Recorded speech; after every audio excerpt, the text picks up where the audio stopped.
Olá, pessoal. Então, vamos aqui continuar com o nosso curso de probabilidade estatística. Nessa parte a gente vai começar a ver distribuições discretas. Então, ainda estamos estudando a probabilidade, só que agora a gente vai dar uma forma nova de representar os possíveis resultados de um espaço amostral. Nessa primeira parte, que a gente vai ver nesse vídeo, a gente vai ficar com formulações gerais sobre distribuições discretas, depois a gente trata de casos particulares importantes. Então, qual é o nosso objetivo dessa aula de hoje? A gente quer aprender a representar a distribuição de probabilidade de uma variável aleatória discreta, e já já a gente vai ver qual é a definição de variável aleatória. Aí, uma vez que a gente souber representar o modelo de probabilidade dessa variável aleatória discreta, a gente vai calcular características desse modelo de probabilidade. Então, a gente vai calcular, em particular, o valor esperado, vocês lembram? O valor esperado, que é uma espécie de um valor atípico, ou medida de tendência central dessa variável, e a variância, que a gente vai ver, então, o espalhamento dela, como é que acontece. Aí, na parte 2, a gente vai trabalhar com 3 exemplos especiais, famílias de distribuição de variáveis aleatórias discretas, que são muito importantes na probabilidade estatística e tem muitas aplicações. A gente vai começar na parte 2 pela binomial, que a gente já trabalhou com ela um pouquinho, já dei uma ideia para vocês de como é que funciona essa distribuição no último exemplo da aula de probabilidade condicional. Depois a gente vai ver a distribuição de Poisson e a hipergeométrica. Então, isso fica para um próximo vídeo, para também o vídeo não ficar tão extenso assim. Então, para começar, vamos pensar num exemplo bem simplesinho, uma população pequena, só para ajudar a gente, é um exemplo didático, para ajudar a gente a visualizar facilmente os principais conceitos que a gente vai ter nessa parte de variáveis aleatórias discretas. Então, imagine que a gente está interessado na nota numa turma de 10 alunos. Então, a minha população desse meu experimento vai constituir de 10 alunos, desses 10 alunos, e eu já sei a nota deles. Imagina que 2 alunos têm nota 8, 5 alunos têm nota 9 e 3 alunos tiraram nota 10. E o meu experimento aleatório vai ser, eu vou sortear um aluno aleatoriamente dessa turma. Então, vou colocar o nome dos 10 alunos no saquinho, sortear e vou olhar qual foi o nome que saiu. Tranquilo? Então, como a gente está fazendo sorteio aleatório, você já deve imaginar probabilidade clássica. A gente vai usar esse conceito para representar a distribuição de probabilidade. Aí, primeira pergunta que eu faço para vocês, qual é a variável de interesse? O que é que a gente está interessado nesse exemplo? Na nota do aluno, certo? Então, x, vou chamar aqui de x, vai ser, x é a nota desse aluno que vai ser sorteado aleatoriamente da turma. Tranquilo? Será que x é aleatório? Será que x vai mudar à medida que o experimento vai sendo repetido? Sim, né? Por quê? Porque eu tenho 10 alunos na turma e a nota dos alunos varia. Tem 3 valores possíveis para a nota do aluno: 8, 9 ou 10. Então, o valor do x vai depender de qual é o aluno que vai ser sorteado. Tranquilo? Então, a gente já sabe aqui, se eu conheço essa população, eu já sei que x é a nota e os valores possíveis para x são 8, 9 ou 10. Então, é aleatório. Tranquilo?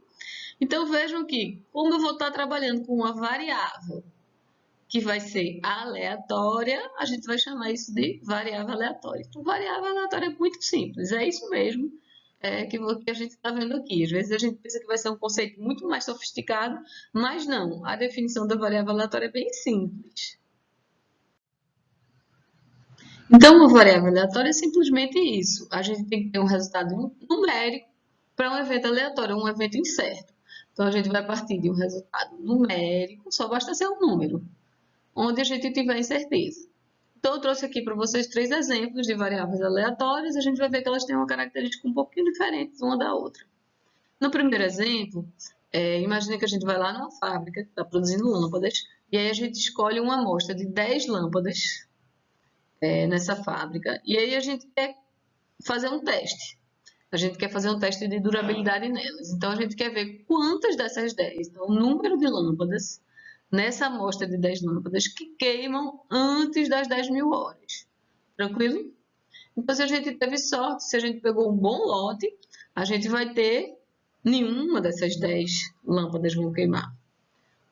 Então, X, que é o meu número de lâmpadas, pode ser 0, nenhuma, pode ser uma, ou, no limite, um lote muito ruim, todas as 10 lâmpadas queimaram antes das 10.000 horas. Tranquilo? Então, a gente tem uma variável aqui, x variando de 0 a 10, de 1 em 1. Um outro exemplo é, imagina que a gente tem uma companhia aérea e aí a gente está analisando um certo voo e a gente quer saber qual é o peso total. A gente está interessado no peso total da bagagem para uma amostra de 25 passageiros que vão sair num certo voo. Então, vai depender, vai variar, vai depender do grupo específico de 25 passageiros que vieram naquele dia e quanta bagagem eles trouxeram. Então, o peso vai ser aleatório, de acordo com o grupo de passageiros com a amostra, e vai ser numérico, porque o peso a gente vai contar o número, né? Vai ser numérico quanto?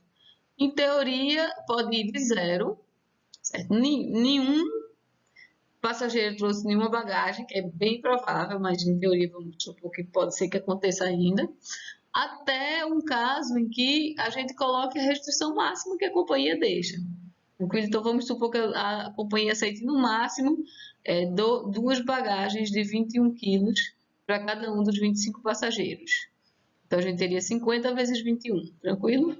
Só que o peso como é? O peso como é que a gente vai medir esse peso?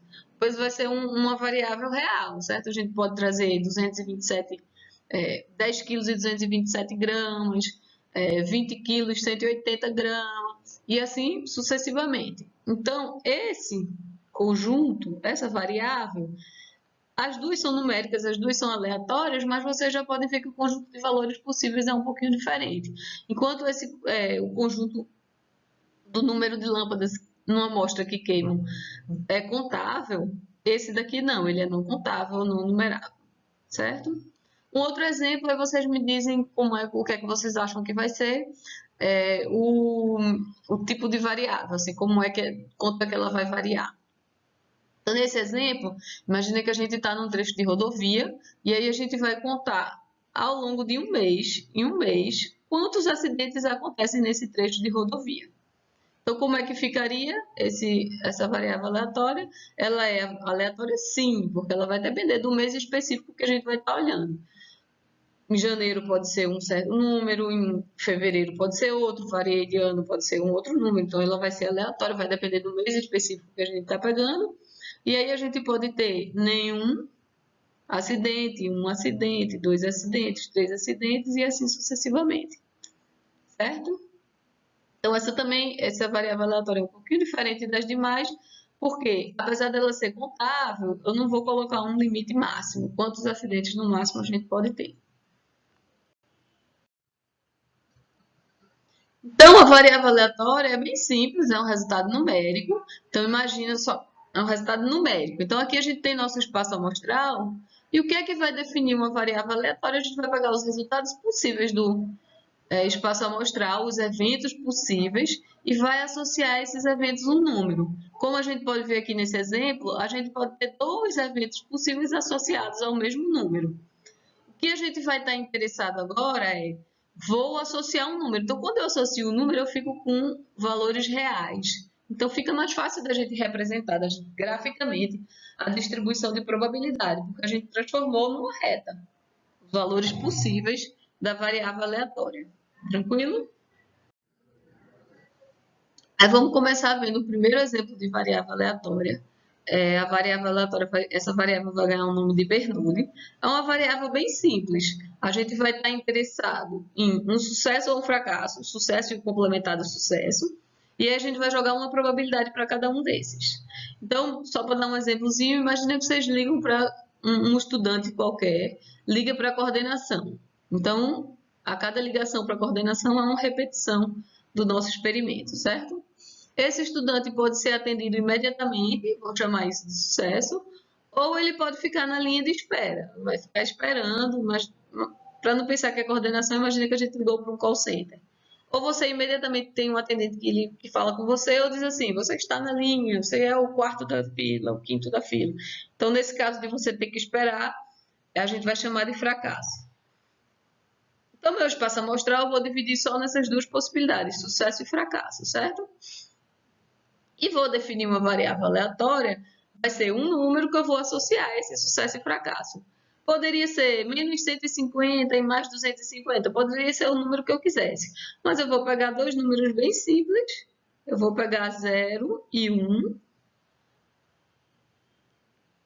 Quando 0 quando for fracasso e 1 quando for sucesso. Então eu vou associar, certo? Vou chamar aqui, ó. Esse é o resultado S, é o resultado do meu experimento, da minha ligação. Eu posso ter sucesso ou fracasso e vou associar esse resultado, 0 se for fracasso e 1 se for sucesso. Então, já transformei numa variável aleatória discreta, dois valores possíveis só. Daqui a pouco a gente vai ver como é que a gente vai representar essas probabilidades, mas vai ser bem simplesinho. Vou ter uma probabilidade de sucesso e, como o fracasso é o complementar de sucesso, consequentemente, esse vai ser 1 menos a probabilidade de sucesso. Essa variável a gente chama de variável aleatória de Bernoulli. Ela, às vezes, é um primeiro passo para a gente definir outras variáveis aleatórias, partindo dela. Aí, uma variável aleatória, a gente vai poder classificar ela como discreta ou contínua. Ela vai ser discreta quando os valores possíveis dela forem contáveis ou enumeráveis. E quando a gente tiver valores pertencentes aos reais, não enumerável, mas convexo, quer dizer, não pode ter muito buraco no meio, a gente vai chamar de uma variável aleatória contínua. Então, por isso que a gente está, dentro dessa aula, a gente está vendo só as discretas. Então, a gente vai ver as distribuições discretas. A gente vai ter um arcabouço que vai tratar especificamente quando uma variável aleatória tiver um número contável de valores possíveis. Posteriormente, numa outra aula, a gente vai trabalhar com o caso das variáveis aleatórias contínuas, que aí elas vão assumir valores não enumeráveis ou, como tem que ser um número, um subconjunto dos reais. Para mostrar para vocês graficamente como é que ficaria a representação da distribuição de probabilidade. As discretas, a gente vai ter um número contável de valores e uma probabilidade para cada um desses valores. Isso que vai ser nosso modelo de probabilidade. Já as variáveis aleatórias contínuas, a gente vai ter uma densidade, uma distribuição. A gente vai ter uma curvinha com os valores possíveis. Nesse exemplo daqui, os valores possíveis são todos os reais. Aí um pouquinho de notação para vocês. Quando a gente quer representar uma variável aleatória antes do experimento ocorrer, então, nossa ideia lá do ex ante e do a priori, eu vou colocar uma letra maiúscula, pode ser um X maiúsculo, Y maiúsculo, geralmente a gente representa assim, para captar essa ideia de uma variável aleatória cujo valor ainda não foi realizado, ou cuja repetição do experimento a gente ainda não fez. Quando a gente olha os valores possíveis que essa variável aleatória pode assumir, a gente já usa o x minúsculo ou letrinhas minúsculas, e aí pode variar, por exemplo, nesse exemplo, de 1 até n. Então, essa variável tem n valores possíveis e esses valores eu vou associar x1 ao primeiro, x2 e assim sucessivamente. O conjunto de todos os valores, aquilo que a gente já fez instintivamente nos exemplos que eu dei de variável aleatória, o conjunto daqueles valores a gente chama de suporte. É como se fosse o espaço amostral para aquela variável aleatória, os valores possíveis para aquela variável aleatória. Aí vamos fazer aqui uns exemplos bem simples, vamos dizer qual é o suporte. Então, nesse primeiro exemplo, a gente lançou o dado duas vezes. Então, a gente lança o dado duas vezes. E x vai ser o número de vezes que o resultado 4 aparece no dado. Tranquilo? Qual é o suporte de x? A gente pode ter três casos aqui, que eu já deixei desenhado para a gente. Nesse caso daqui, a gente não teve nenhum 4, então o resultado de x vai ser 0. Nesse caso daqui, a gente tem um 4, então x é 1. E se a gente tirar dois 4 de uma vez, a gente vai ter 2. Não tem nenhuma outra possibilidade. Então, o suporte de x vai ser, x pode variar de 0 1 ou 2. Esses são os valores, 3 valores só possíveis. Nesse próximo exemplo, deixa eu apagar aqui. Essa partezinha que está riscando por cima. Nesse exemplo de baixo, imagina que a gente pegou uma moeda. Eu peguei uma moeda e lancei essa moeda 5 vezes. X, eu estou contando o número de caras. Então, é um número de caras que vão aparecer nesses 5 lançamentos. Qual é o suporte possível de X? Então, para dar um exemplo aqui para vocês, eu lancei 5 moedas. Quantas caras saíram aqui? Cara, esse lado aqui na moeda do real é o lado do 1, né? Então, nesse caso, a gente teve 1, 2, 3. Então, X foi 3. Mas, em teoria, a gente poderia ter tudo coroa. Então, X seria 0. Uma cara só, 2, até o caso em que todas as 5 sejam caras. Então, esse seria o suporte de X. Tranquilo? O suporte de X pode variar de 0 a 5. Então, suporte, novamente, são só os valores possíveis daquela variável aleatória. Igual quando a gente fez um modelo de probabilidade com probabilidade de conceitos básicos, a gente começou descrevendo o que poderia acontecer. Então, é isso que a gente está fazendo aqui. A gente está começando a pensar o que pode acontecer em termos de valores da variável aleatória. Para cada um desses exemplos que eu mostrar agora, a gente vai ver se é discreta ou contínua. E o suporte não vamos fazer no que a gente já fez no passado. Então, vamos ver esse primeiro exemplo. O número de lâmpadas em uma amostra de 10 lâmpadas. Então, pode variar. Vão acabar tendo que fazer suporte, né? Pode variar de 0 a 10. E vai ser, nesse caso específico, uma variável aleatória discreta. O peso total da bagagem. O peso total da bagagem de uma amostra de 25 passageiros. Peso total, então, vai poder ser contínuo.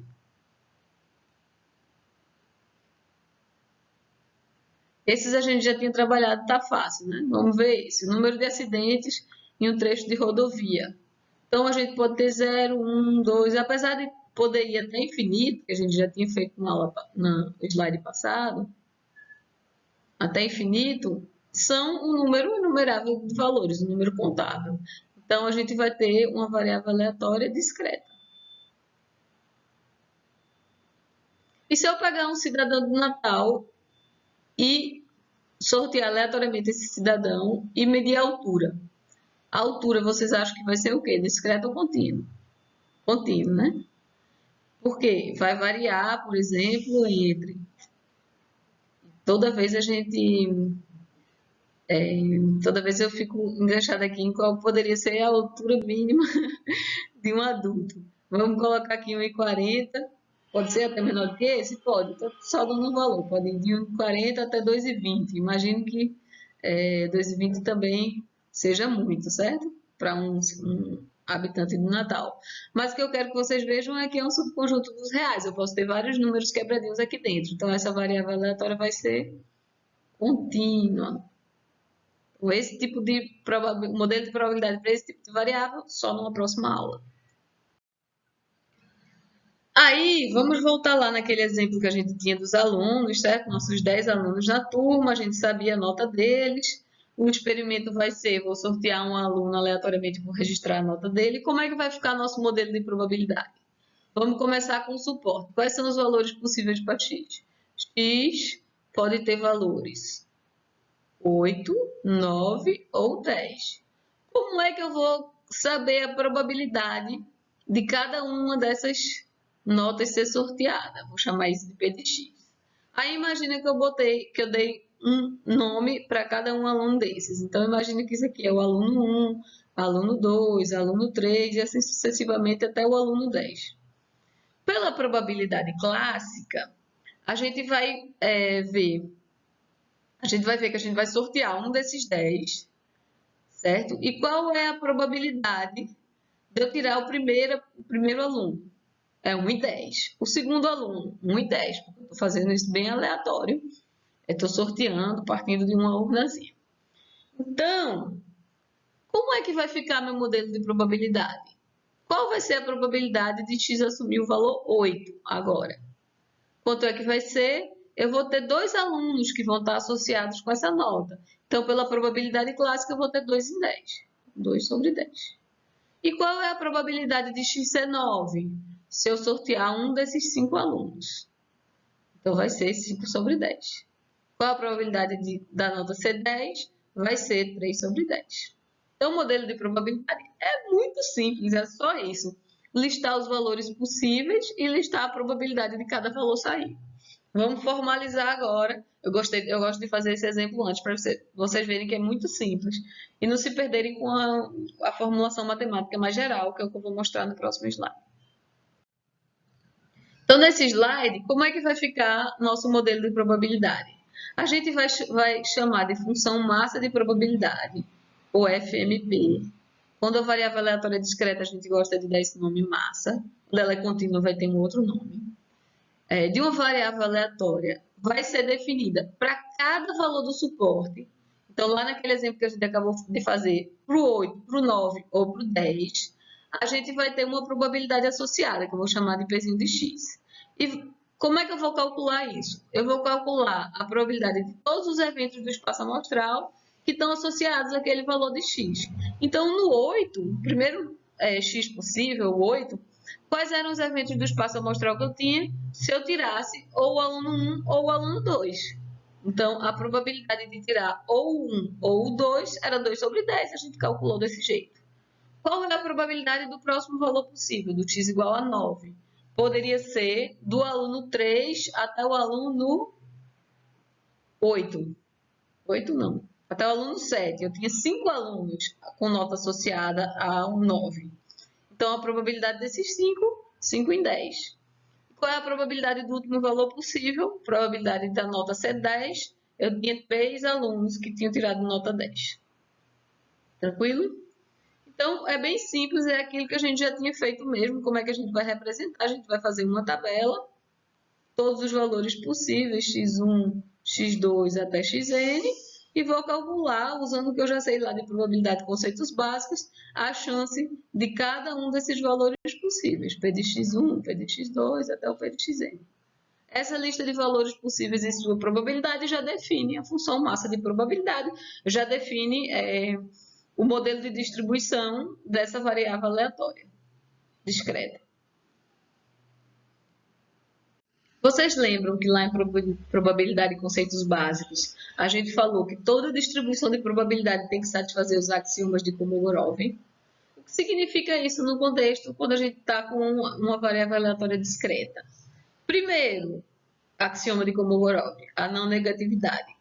O que é que a não negatividade dizia? A probabilidade de qualquer evento tem que ser no mínimo zero, maior ou igual a zero. Então, a gente vai ter um correspondente direto aqui, nesse caso, a função massa de probabilidade tem que ser maior ou igual a zero para todo valor possível do suporte. Bem tranquilo, né? O próximo que a gente vai ter, a gente vai chamar logo de aditividade e normalização, vai ser o quê? A soma da probabilidade de todos os valores possíveis, se eu estiver variando todos os valores possíveis de xi, essa soma tem que dar o todo que é 1. Tranquilo? Então, toda função massa de probabilidade satisfaz essas duas condições. Só para a gente resumir, então, uma função massa de probabilidade é muito simples. É uma lista dos valores possíveis da variável aleatória ou o suporte, e para cada um desses valores a gente tem uma probabilidade associada. Essa probabilidade de cada um tem que ser maior ou igual a zero e a soma de tudo tem que dar 1. Vamos fazer um exemplo, então, a gente vai olhar o experimento e aí a gente vai calcular a função massa de probabilidade, começando pelo suporte. Então, nesse exemplo, eu vou lançar duas moedas, certo? Pego duas moedas, jogo para cima e defino minha variável aleatória como um número de caras nesses dois lançamentos. Quais são os valores possíveis para esse número de caras? Eu posso ter x igual a nenhuma cara sair, uma cara ou duas caras. Vou listar aqui os valores do espaço amostral que vão estar associados com cada um desses números. Para eu ter nenhuma cara, eu vou ter que ter duas coroas. Para eu ter exatamente uma cara, eu posso ter uma cara cara-coroa, ou primeiro ter lançado a coroa e depois a cara. E para ter duas caras, eu só tenho uma possibilidade, duas caras. Tranquilo? Então, como é que fica a probabilidade? Como é que a gente vai calcular essa probabilidade? Primeiro, são moedas balanceadas, então a probabilidade de cara e coroa é 50% para cada uma delas. Quando não diz o exercício, a gente pode assumir isso. Então, a probabilidade de coroa igual à probabilidade de cara, que é igual a 50%. E o lançamento independente do outro também. Então, a probabilidade de ter coroa, aqui é coroa, interseção coroa, primeiro lançamento coroa e segundo coroa, é o produto dessas probabilidades assumindo independência. Então, vai ser 0,5 ao quadrado, que é 0,25. Então, essa probabilidade aqui vai ser 0,25. Duas caras também, 0,5.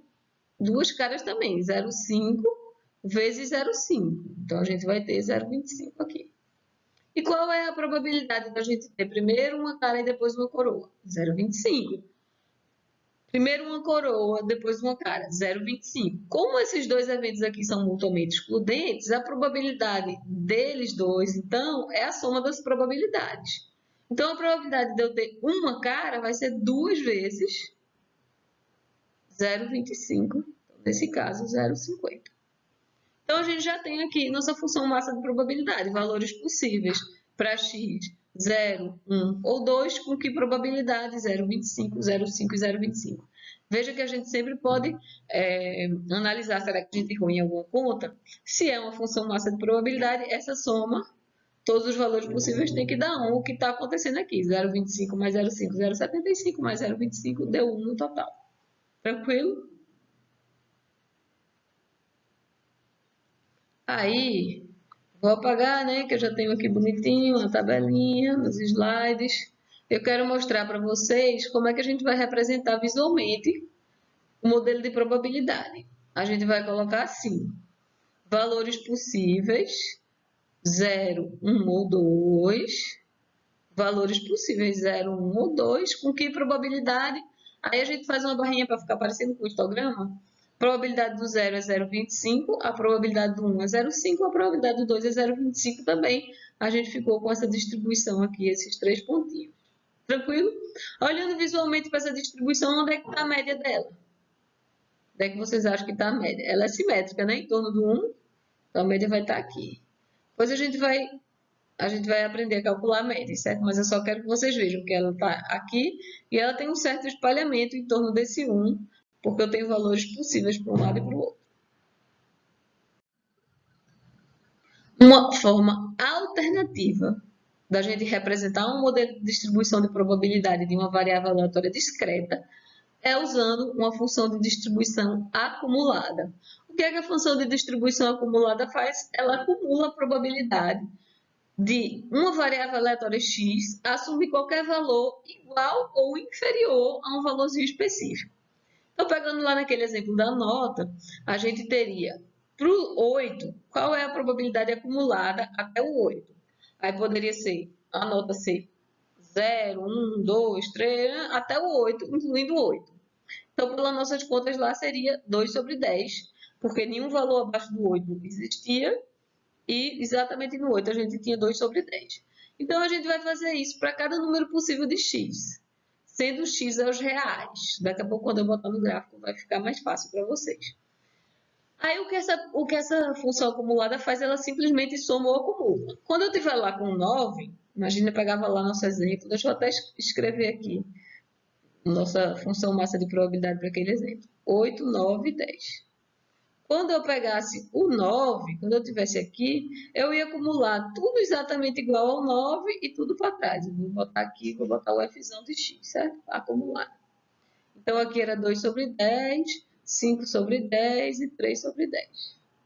Acumulado até o 8, antes do 8, abaixo do 8 era 0, exatamente no 8, 2 sobre 10, entre 8 e 9, continuo com 2 sobre 10, exatamente no 9, acumulada no 9 vai ser 5 sobre 10 mais 2 sobre 10, 7 sobre 10. Entre 9 e 10, eu vou estar sem nenhum valor de massa possível. Então, eu continuo com essa acumulada aqui, 7 sobre 10. Quando eu chegar exatamente no 10, eu vou somar esse 3 sobre 2 e passa a ser 1. Partindo do 10 daí para frente, vai sempre acumular 1. Então, ela é acumulada porque ela soma esses valores de probabilidade no número ou abaixo desse número. Tranquilo?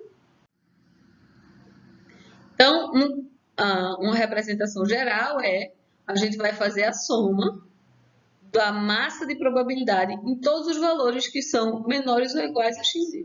Simplesmente a gente vai acumular isso. A gente vai ter que fazer isso para todos os reais. Propriedades dessa função distribuição acumulada. Primeiro, que é bem simples, ela é não decrescente. Como é que eu sei que ela é não decrescente? Ela não vai sempre acumulando, não vai sempre somando mais algum termo?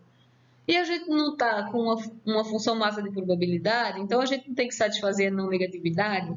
Quer dizer, esse terminho que ela vai somando, ou ele é nulo, e aí ela fica constante, a função massa de probabilidade, ou ele é positivo, então aí ela salta, ela sobe. Então, a gente com certeza vai ter não decrescente. Ela pode ficar constante ou ela pode subir, ela não pode diminuir. Vamos passar para a terceira propriedade.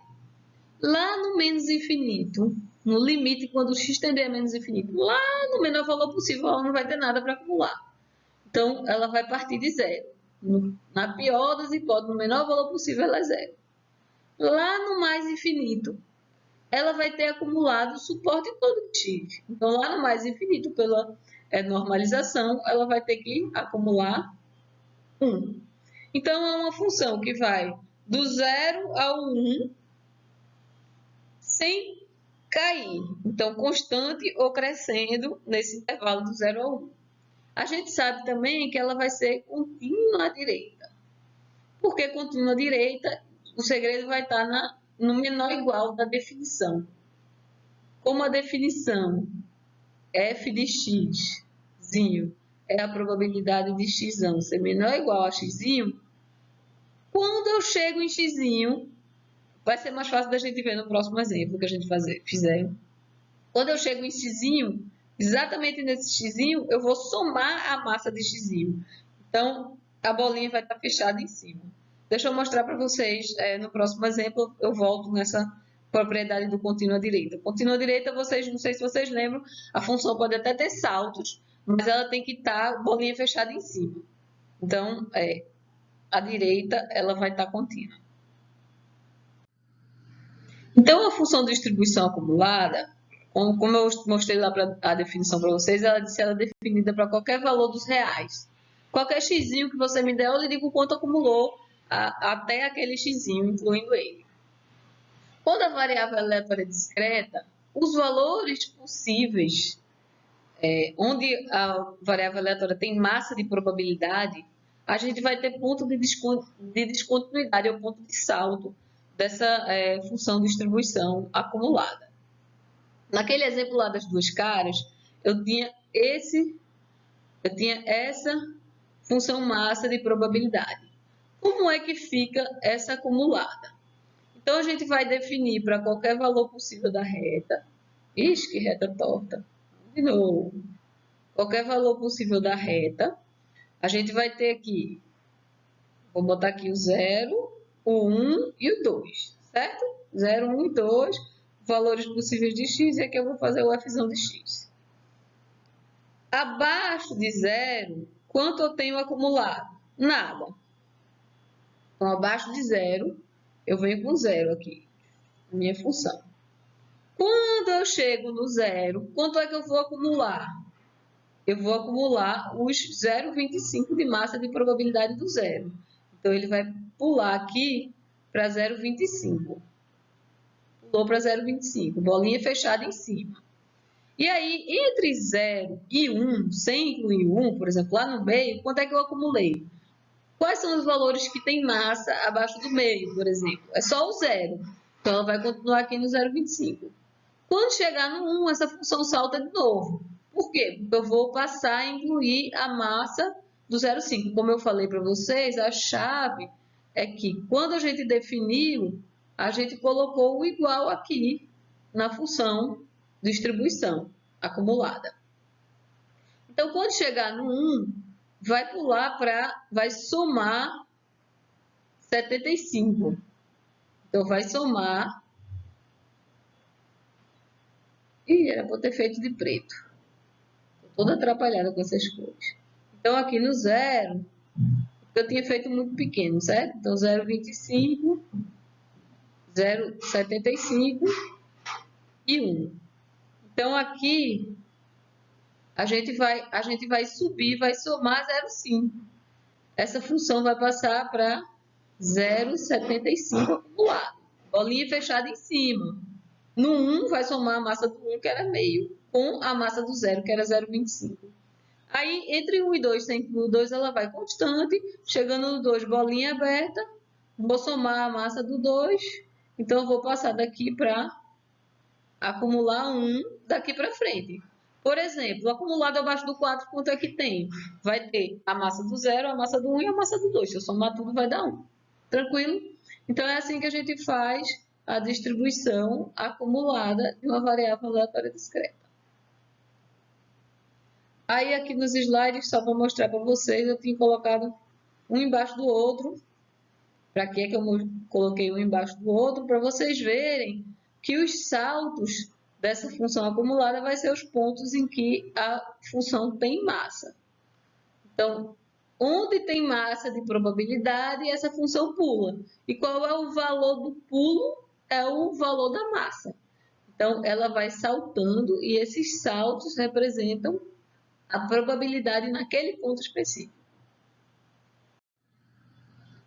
Aí vamos fazer esse exemplo aqui. A gente tem um experimento aleatório, um espaço amostral A, B, C, D, E, F. Cada resultado é igualmente provável. E a gente vai definir a variável aleatória como? Se o resultado for A, o valor dessa variável aleatória é 0. Se for B, o valor é 0 também. Se for C, o valor vai ser 1,5. Se for D, X também recebe 1,5. Se for E, o valor vai ser 2. E se for F, o valor vai ser 3. Então, quantos valores possíveis a gente tem? Qual é o suporte de X? A gente vai ter, X vai poder ser 0, 1,5, 2 ou 3. Vejam que quantos valores eu tenho possíveis? 4. Então, é um número contável de valores. Independente desse número ser quebradinho, não é isso que vai definir se a variável ela é discreta ou contínua. É a característica do suporte. Nesse caso, ele ser enumerável. Qual vai ser a probabilidade de X em cada um desses? Aí a gente vai ver como eles são igualmente prováveis, a gente vai poder usar a probabilidade clássica. Qual é a probabilidade do 0? O número de vezes que o 0 aparece no espaço amostral. 2. 2 enquanto tinha 6 valores possíveis no espaço amostral. Então, a probabilidade do 0 vai ser 2 em 6. A probabilidade do 1,5 vai ser também 2 em 6, pode ser C ou D. A probabilidade do 2 vai ser 1 em 6 e a probabilidade do 3, 1 em 6 também. Verificando, 2 mais 2, 4, mais 1, 5, mais 1, 6, 6 sobre 6, o total deu 1. Tranquilo? Então, essa função massa de probabilidade é bem fácil de fazer. Depois que a gente fez a função massa de probabilidade, a função distribuição acumulada também é bem fácil de fazer. Função massa de probabilidade, a gente já fez no slide passado, eu deixei só aqui os resultados para ajudar a gente a construir a função distribuição acumulada.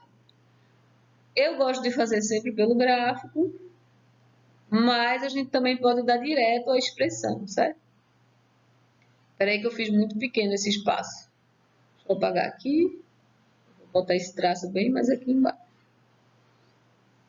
Então, esses são os valores possíveis de x, 0, 1,5,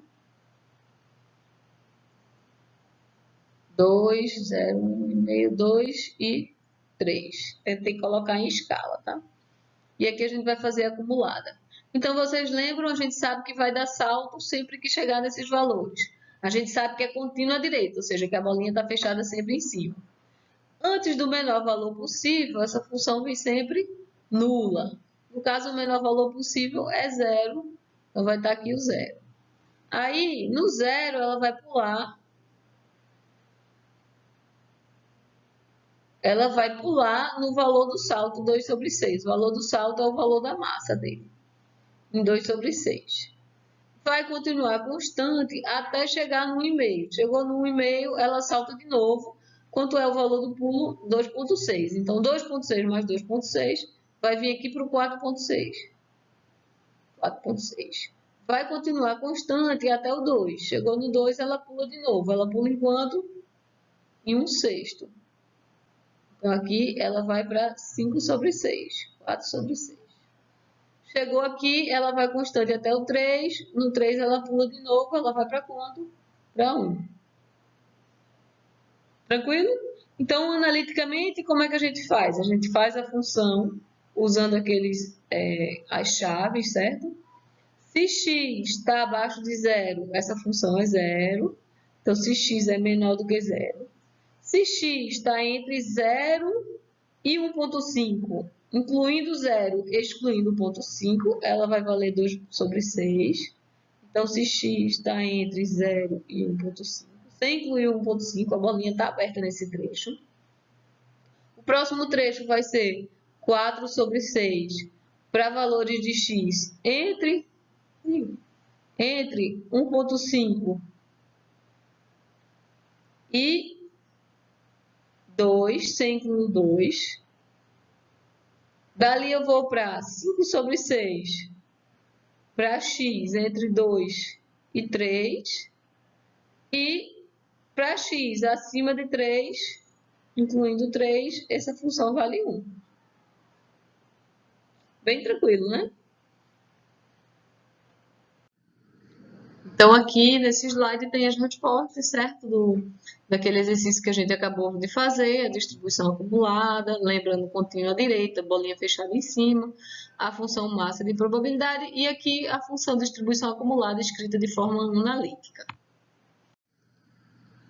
Aí agora, vamos usar a função massa de probabilidade, essa tabelinha que a gente tem aqui, para calcular a probabilidade desses eventos. Então, o primeiro que eu estou perguntando é qual a probabilidade de x ser exatamente igual a 1,5. Vejam que 1,5 é o valor do suporte do x. Então, a resposta para esse é bem fácil, sai direto da função massa de probabilidade, a probabilidade do 1,5, que é 2 sobre 6. No próximo, qual a probabilidade de x entre meio e 2,7, sem incluir nem o meio nem o 2,7? Quais são os valores nesse intervalo que tem massa? É o 1,5 e o 2. O 3 não, certo? O 3 já está fora, já é acima de 2,7. Então, vai ser 2/6 mais 1/6, 3/6 ou 0,5. Tranquilo? Qual a probabilidade de x ser maior do que 3? Vou apagar esse aqui para dar mais espaço. Qual a probabilidade de x ser maior do que 3? Probabilidade de x ser maior do que 3, vejam lá, não tem nenhuma massa possível nesse intervalo. Então, vai ser a probabilidade do vazio, que é 0. E qual a probabilidade de x? Está entre 0 e 2, incluindo 0, excluindo 2. Aí vai ser a massa do 0 mais a massa do 1,5. A massa do 2 não entra, porque está a bolinha aberta aqui, está intervalo aberto. Então, a gente vai ter 2/6 mais 2/6, 4/6, ou 2/3. Tranquilo? Aqui nesse slide é a resposta para vocês, que a gente já fez. Aí, a gente, como eu falei antes, a representação através da função massa de probabilidade é uma representação alternativa. Eu não preciso pegar a função massa de probabilidade, pegar a função distribuição acumulada de probabilidade, transformar na função massa de probabilidade para calcular a probabilidade do intervalo. Eu posso calcular direto, usando só a função acumulada. Quando eu quiser, por exemplo, a probabilidade de x pertencer ao intervalo entre A e B, incluindo A e o B, eu vou pegar a acumulada até o B, f de B, menos a acumulada até o menor valor possível, menor do que A. Então, a gente está chamando de f de A menos. Eu acho que vocês já viram essa representação, certo? Lá em pré-cálculo ou lá em cálculo 1. Então, f de A menos é o limite da função no maior valor possível exatamente abaixo do A, sem incluir o A. A gente pode usar essa lógica para calcular intervalo fechado, dos dois lados, ou outras combinações também. Pode ser aberto aqui, fechado aqui, pode ser aberto embaixo, fechado em cima, ou pode ser os dois abertos. No próximo exercício que a gente vai ver, no próximo exemplo, a gente vai ver numericamente e vai ficar mais legal para vocês entenderem até o que é esse A- e esse B-. Então, vamos usar aquele exemplo que a gente estava fazendo, os valores possíveis para a variável aleatória. Era 0, 1,5, 2 e 3. Vocês estão lembrados? Aquele que a gente acabou de ver, só que eu já botei aqui formulação direta, só usando acumulada. E aí a gente quer calcular a probabilidade esses três intervalos aqui. Não vamos calcular a massa para calcular essa probabilidade desse intervalo. Vamos usar direto a distribuição acumulada. Então, vamos começar esse aqui, o intervalo, a probabilidade de x estar nesse intervalo entre 0 e 2, incluindo 0 e excluindo 2. Eu gosto de fazer isso desenhando, certo? Então, imagina que está aqui o meu intervalo de x, aqui está o 0, aqui está o 2. Eu quero a probabilidade desse intervalo todo, incluindo 0 e incluindo 2. Só que eu tenho dada a acumulada. A acumulada, não sei se vocês lembram, é dela a probabilidade da variável aleatória assumir até um valor, incluindo esse valor. Então, só vou começar com a acumulada até o 2. A acumulada até o 2 vai me dar a probabilidade de x assumir qualquer valor abaixo do 2. Passou aqui do 0. Então, aqui vai dar o meu f de 2. Pode ficar o 2? Pode, porque é menor ou igual. Então, o 2 está dentro do intervalo. O que é que eu contei demais aqui? Eu contei demais essa parte de baixo. Vou botar em azul para vocês verem. Eu contei demais essa parte toda aqui. O 0 não, porque o 0 pertencia. Eu queria deixar o 0. Então, eu vou tirar essa parte em azul. Em termos de acumulado, o que é que isso representa? Então, eu vou descontar toda a acumulada até o 0, só que não incluindo o 0. Então, a gente usa aquela notação de F0-. Quando a gente for olhar nessa função acumulada, vai ser bem fácil. Qual é a acumulada até o 2? Eu venho aqui direto, um intervalo em que o 2 faz parte. É esse intervalo aqui, então, vai ser 5/6. Esse aqui é 5/6. Vou botar aqui 5/6. Menos a acumulada até o 0 menos. Então, até o maior valor possível abaixo do 0. Como o 0 está aqui, o 0 menos vai estar aqui nesse trecho. Então, 0. Então, o f de 0 menos é 0. Essa resposta é 5/6. Tranquilo? Vamos fazer no próximo slide a letra B. Na letra B, como é que fica meu intervalo? Eu vou do 0 ao 2, sem incluir o 2, incluindo o 0. Sem incluir o 2, incluindo o 0. Então, eu quero a probabilidade desse intervalo todo. Então, eu vou, em termos de acumulado, do acumulado até o 2, só que o 2 não está no conjunto mais, então é até o 2 menos o que foi que eu contei demais quando eu fiz o acumulado até o 2 menos. Eu contei essa parte de baixo a mais, essa parte daqui, ó. Daqui para baixo, eu tenho que tirar daqui desse conjunto. Que parte é essa daqui para baixo? É o... Vou jogar fora o 0? Não, porque o 0 estava lá no meu conjunto. Então, eu vou tirar o f de 0 menos. Olhando lá na minha distribuição, olha, o f de 2 menos, se o 2 está aqui, o 2 menos está aqui. 4/6. Menos o f de 0 menos 0. O 0 vai estar ali. Então, vai ser 4/6 menos 0. O item C fica de tarefa para vocês. Vejam aí se vocês conseguem fazer usando essa lógica. Faz o desenho e tira. Não é difícil não, é o mesmo raciocínio. Aí esse slide aqui são só as respostas, certo? Que a gente acabou de fazer, só que sem os desenhos. Eu gosto mais com desenho.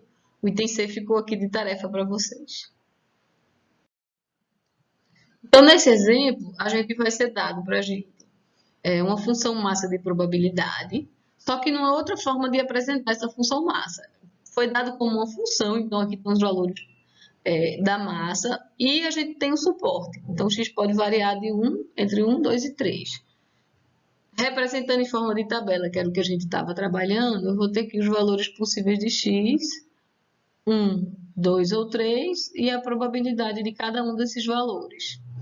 Quando x vale 1, eu vou jogar 1 aqui. Então, 8 sobre 7 vezes 1 meio. Quando x vale 2, eu vou ter 8 sobre 7 vezes 1 meio ao quadrado, 1 quarto. Quando x vale 3, 8 sobre 7 vezes 1 meio ao cubo, 1 oitavo. Então, vai ficar só 1 sobre 7. Então, aqui eu vou ter 8 sobre 7 vezes 1 meio, 8 sobre 7 vezes 1 quarto e 8 sobre 7 vezes 1 oitavo. Então, vai ficar 4 sobre 7, 2 sobre 7 e 1 sobre 7. A soma toda dá 1, né? Eu sempre gosto de verificar isso. Então, qual é a probabilidade, no item A, de x ser menor ou igual a 1,5? Ah, se eu tivesse acumulado, era só eu olhar direto onde estava 1,5 e colocar esse valor aqui. Como eu estou partindo só da função massa de probabilidade, a gente vai olhar todos os valores em que x tem massa e somar a probabilidade deles. Então, abaixo de 1,5 vai ter só um 1. Essa resposta vem direto, vai ser o P de 1, que é 4 sobre 7. Qual a probabilidade de x ser maior do que 1, sem incluir o 1? Certo? Então, vai ser 2 ou 3. Vai ser o P de 2 mais o P de 3. A gente vai ter 2 sobre 7 mais 1 sobre 7. Qual é a probabilidade de x estar entre 2 e 6? Sem incluir o 2, sem incluir o 6. Então, vai ser, sem incluir o 2 não entra, só o P de 3. 4, 5, 6 não tem. Então, vai ser 1 sobre 7. E a probabilidade de ser menor ou igual a 1, aí vai entrar a probabilidade do 1, mais o ou maior do que 1. Se a gente olhar isso daqui, na verdade, dá todos os reais. Essa probabilidade vai ter que dar 1, né? Então, P de 1 mais P de 2 mais P de 3 é igual a 1. Tranquilo? Então, é muito fácil a gente calcular probabilidades. O objetivo desse exemplo era só para mostrar para vocês um pouquinho também esse tipo de notação para uma função massa de probabilidade, quando a gente bota a expressão em termos do x e diz os valores possíveis de x do suporte. Aqui está a resposta para vocês.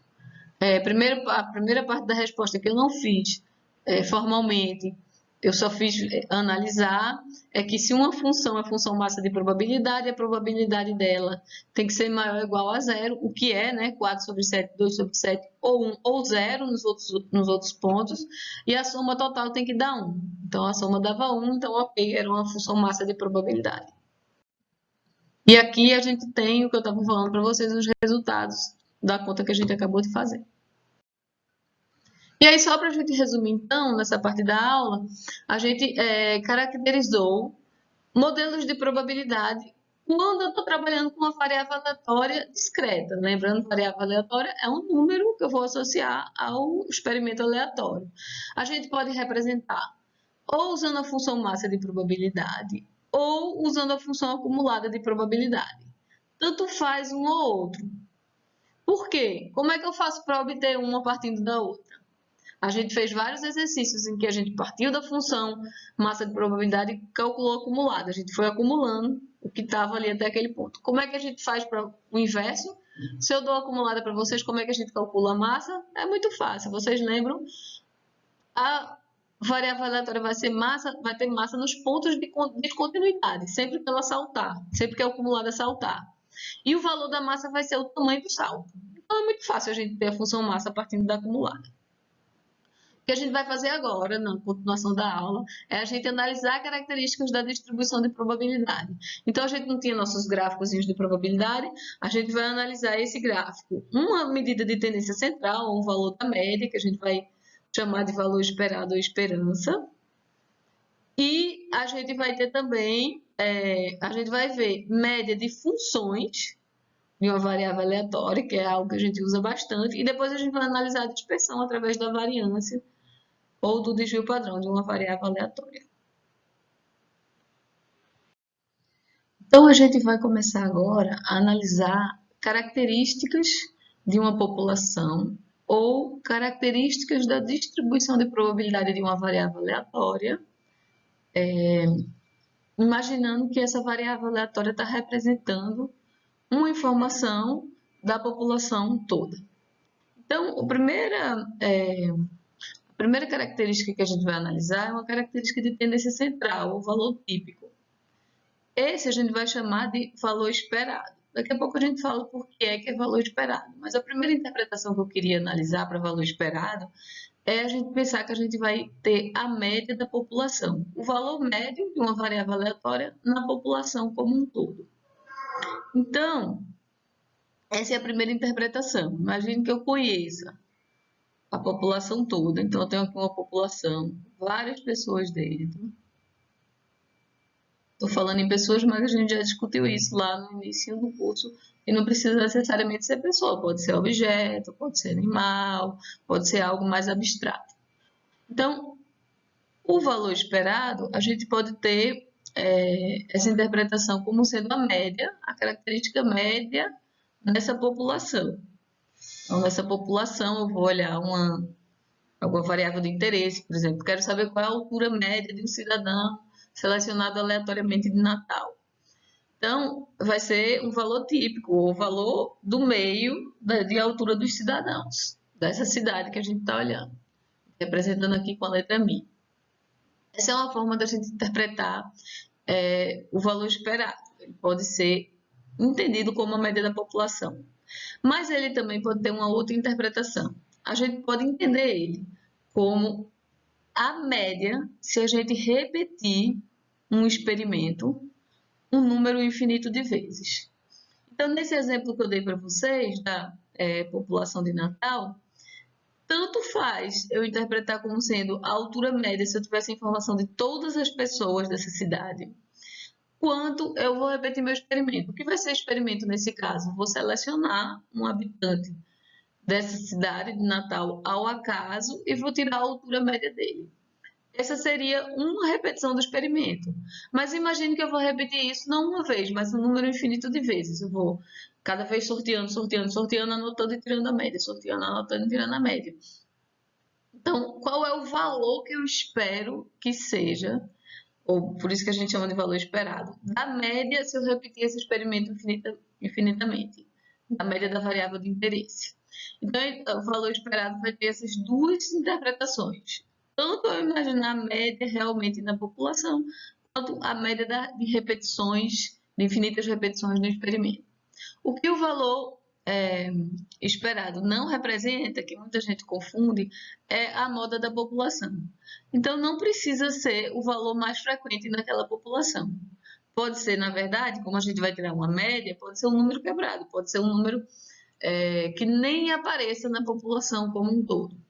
Ele nem vai estar existindo ali uma pessoa com exatamente aquele valor, mas vai ser a média dos valores na população.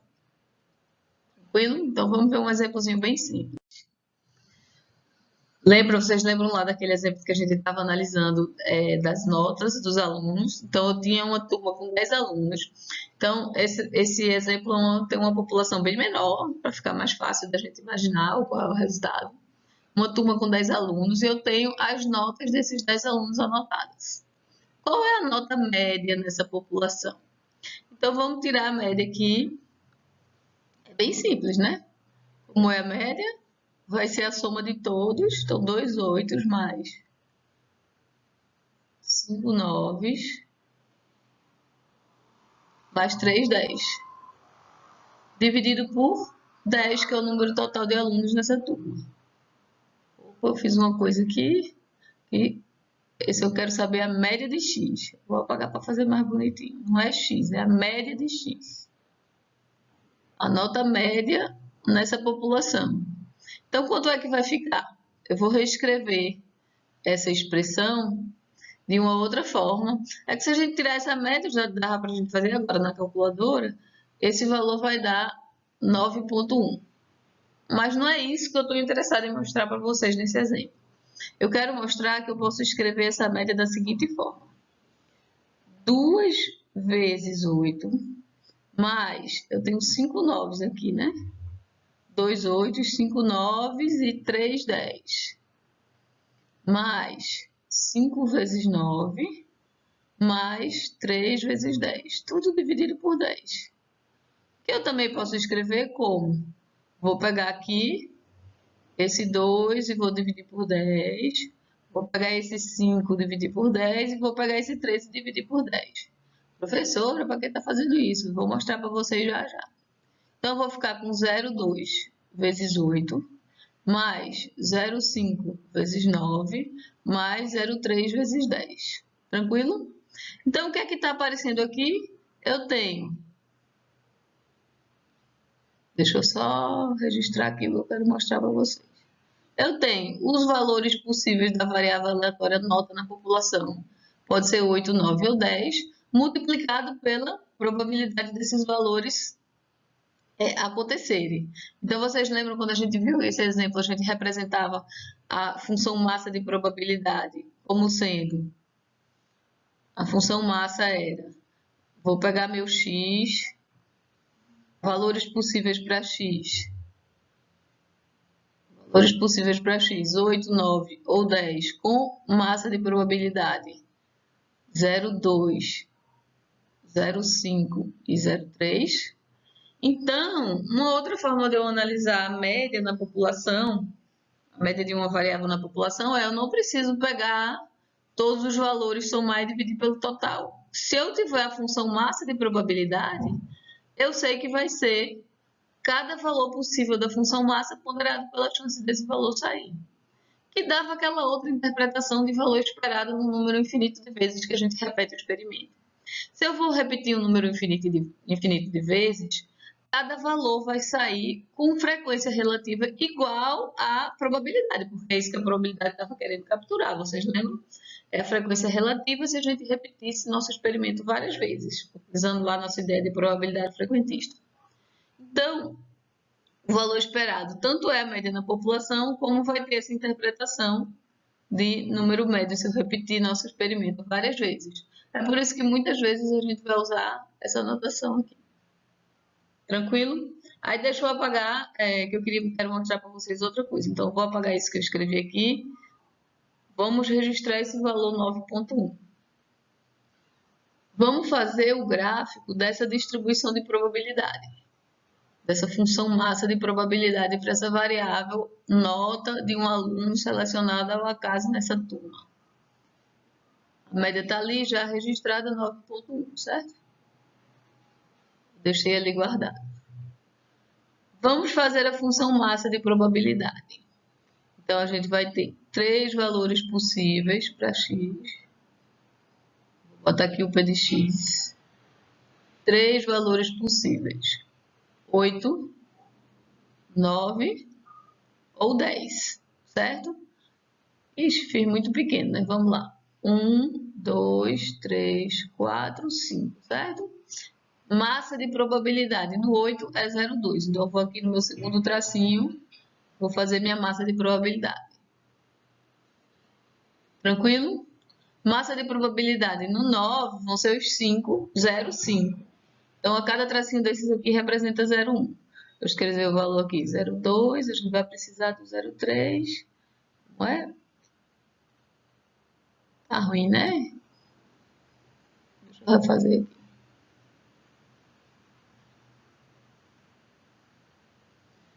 Vai fazer aqui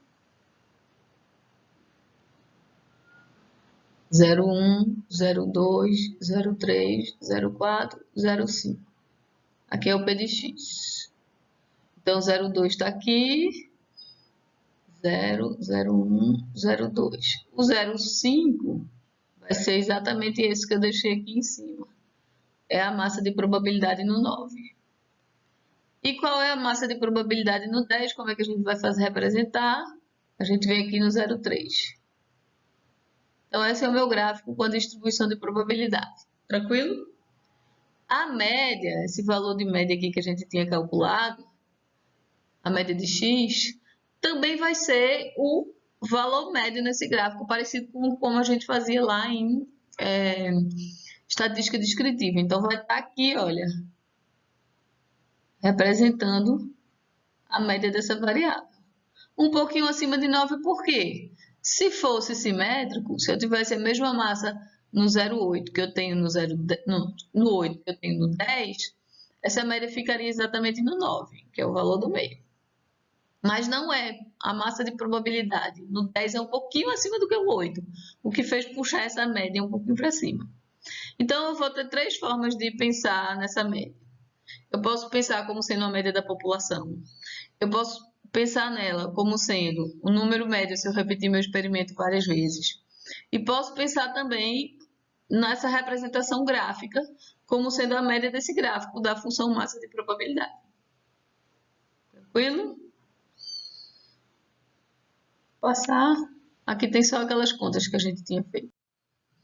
Então, o valor esperado, ou a média, a gente vai poder calcular ele, no caso geral, como? Vou pegar cada valor possível da variável aleatória, cada valor possível da variável aleatória, e vou ponderar pela probabilidade desse valor sair. É isso que a gente vai ter nessa expressão aqui. O somatório está dizendo para a gente cada valor possível xi no conjunto de todos os valores, ponderado pela sua probabilidade. Tranquilo? Bem fácil. Vamos fazer aquele exemplo em que a gente tinha x o número de caras. Vocês estão lembrados como era a distribuição de probabilidade? X podia ser o número de caras se eu lançar duas moedas. Então, x pode ser 0, 1 ou 2. A gente já fez isso, então já vou botar aqui o resultado. A probabilidade de nenhuma cara é 0,25, de uma cara é 0,5 e duas caras 0,25. Então, como é que eu vou aplicar? Como é que eu vou calcular o número médio de caras?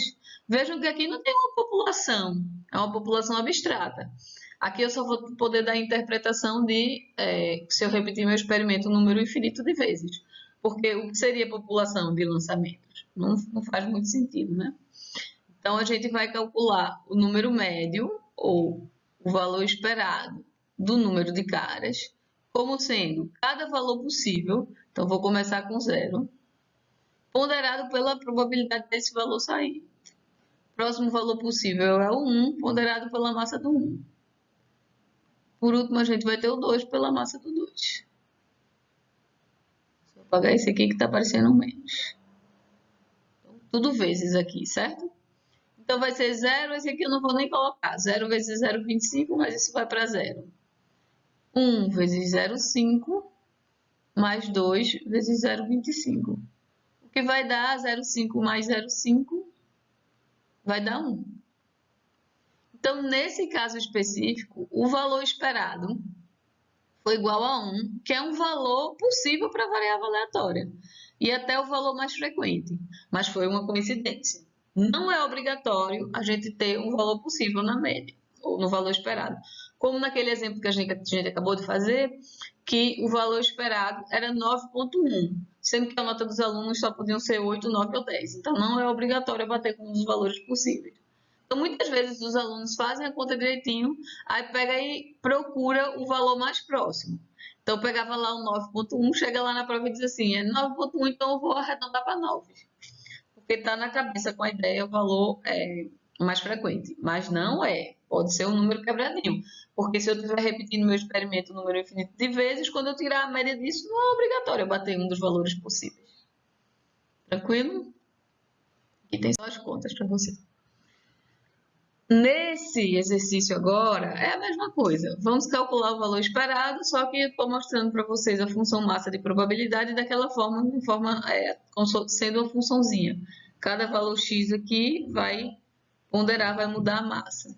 Mas a gente tem só três valores possíveis. Então, vocês lembram como é a distribuição de probabilidade? X pode ser 1, 2 ou 3. Com que probabilidade? Quando o x for 1, a gente vai ter 8 sobre 7. Quando o x for 2, a gente vai ter 8 dividido por 4. A gente vai ter 2 sobre 7.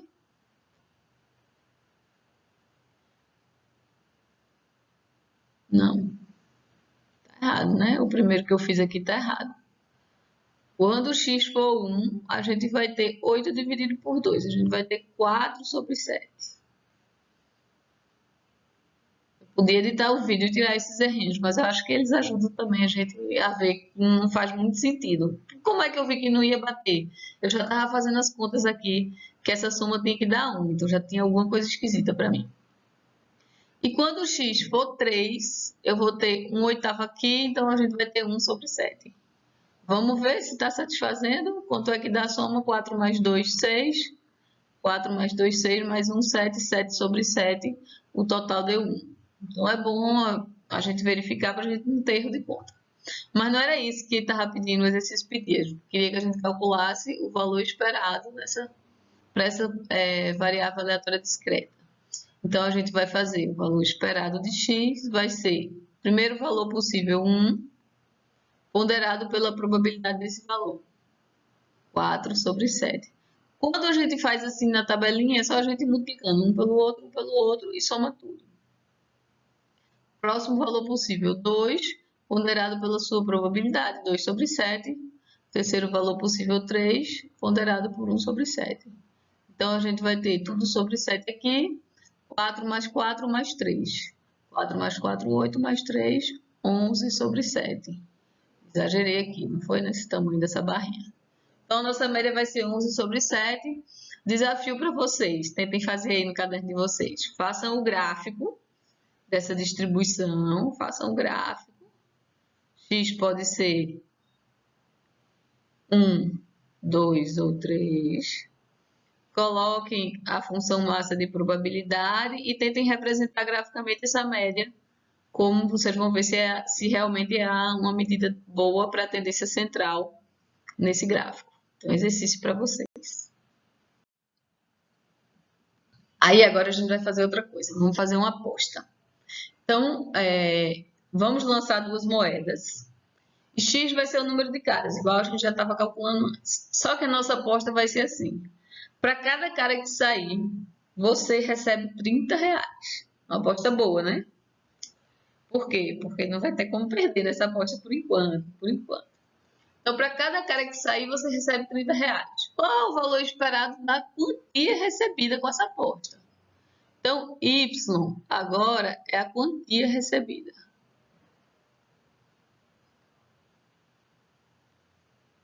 Essa quantia, ela vai variar. Então, ela é aleatória. Então, eu vou chamar, vai ser uma função de x. Que função de x é essa? A gente vai receber R$30 para cada número de caras. Então, 30 vezes x. Então, agora, eu quero saber o valor esperado de y, sendo que y vai ser aleatório sim, porque x é aleatório. Se x é aleatório, y vai ser aleatório. Como é essa distribuição de probabilidade de y? Vocês sabem me dizer? Vamos colocar o x aqui. Vou colocar a distribuição de probabilidade do x. A gente já fez isso tantas vezes que a gente já sabe decorado. Depois a gente vai calcular o y e vai botar a probabilidade de y aqui do lado. Então, vamos calcular o valor esperado da função, calculando quanto seria a quantia para cada x específico. Então, se não sair nenhuma cara, isso acontece 25% de chance. Quanto é que vocês ganham? 0, porque é R$30 para cada cara. Se sair uma cara, quanto é que vocês ganham? 30. Se saírem duas caras, quanto é que vocês ganham? Se deram bem, né? R$60. Probabilidades aqui de sair uma cara 0,5 e duas caras 0,25. Qual é a probabilidade da gente ganhar nada na quantia? Ora, como o y é determinístico, dado x, se eu sei o valor de x, eu sei o valor de y. Nesse caso específico, então, essas duas probabilidades vão ser iguais. P de x vai ser igual a P de y. Pode ser que não bata, porque pode ser que eu tivesse... Vamos supor que x fosse menos 1, 0 e 1, e a função fosse x ao quadrado. Então, quando eu fizesse menos 1 ao quadrado ia dar 1, quando eu fizesse 1 ao quadrado ia dar 1 também. Então, não ia ficar tão fácil a gente fazer essa tabelinha, a gente ia ter que fazer outra. Mas nesse caso aqui que não tem repetição de valores, o P de x vai ser exatamente igual ao P de y. Então, sabendo x, eu sei y, então eu sei as probabilidades de y. Então, qual é o valor esperado de y? Agora que a gente já tem essa tabela calculada aqui, ó, eu posso esquecer essa parte que a gente fez aqui, de x, eu não preciso mais dela. Uso esses valores aqui diretos para calcular o valor esperado de y. O valor esperado de y vai ser 0 vezes 0,25 mais 30 vezes 0,5 mais 60 vezes 0,25. Então, esse aqui zera, esse primeiro zera, 30 vezes 0,5 é 15, certo?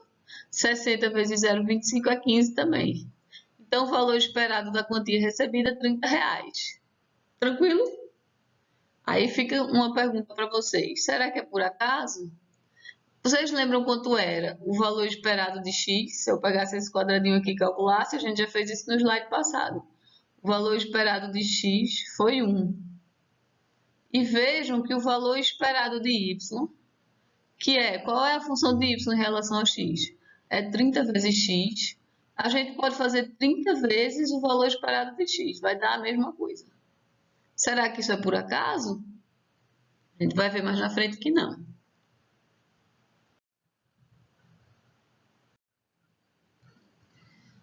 A regra geral, então, para a gente calcular o valor esperado de uma função, então eu tenho y como sendo uma função de x, naturalmente que y vai ser aleatório.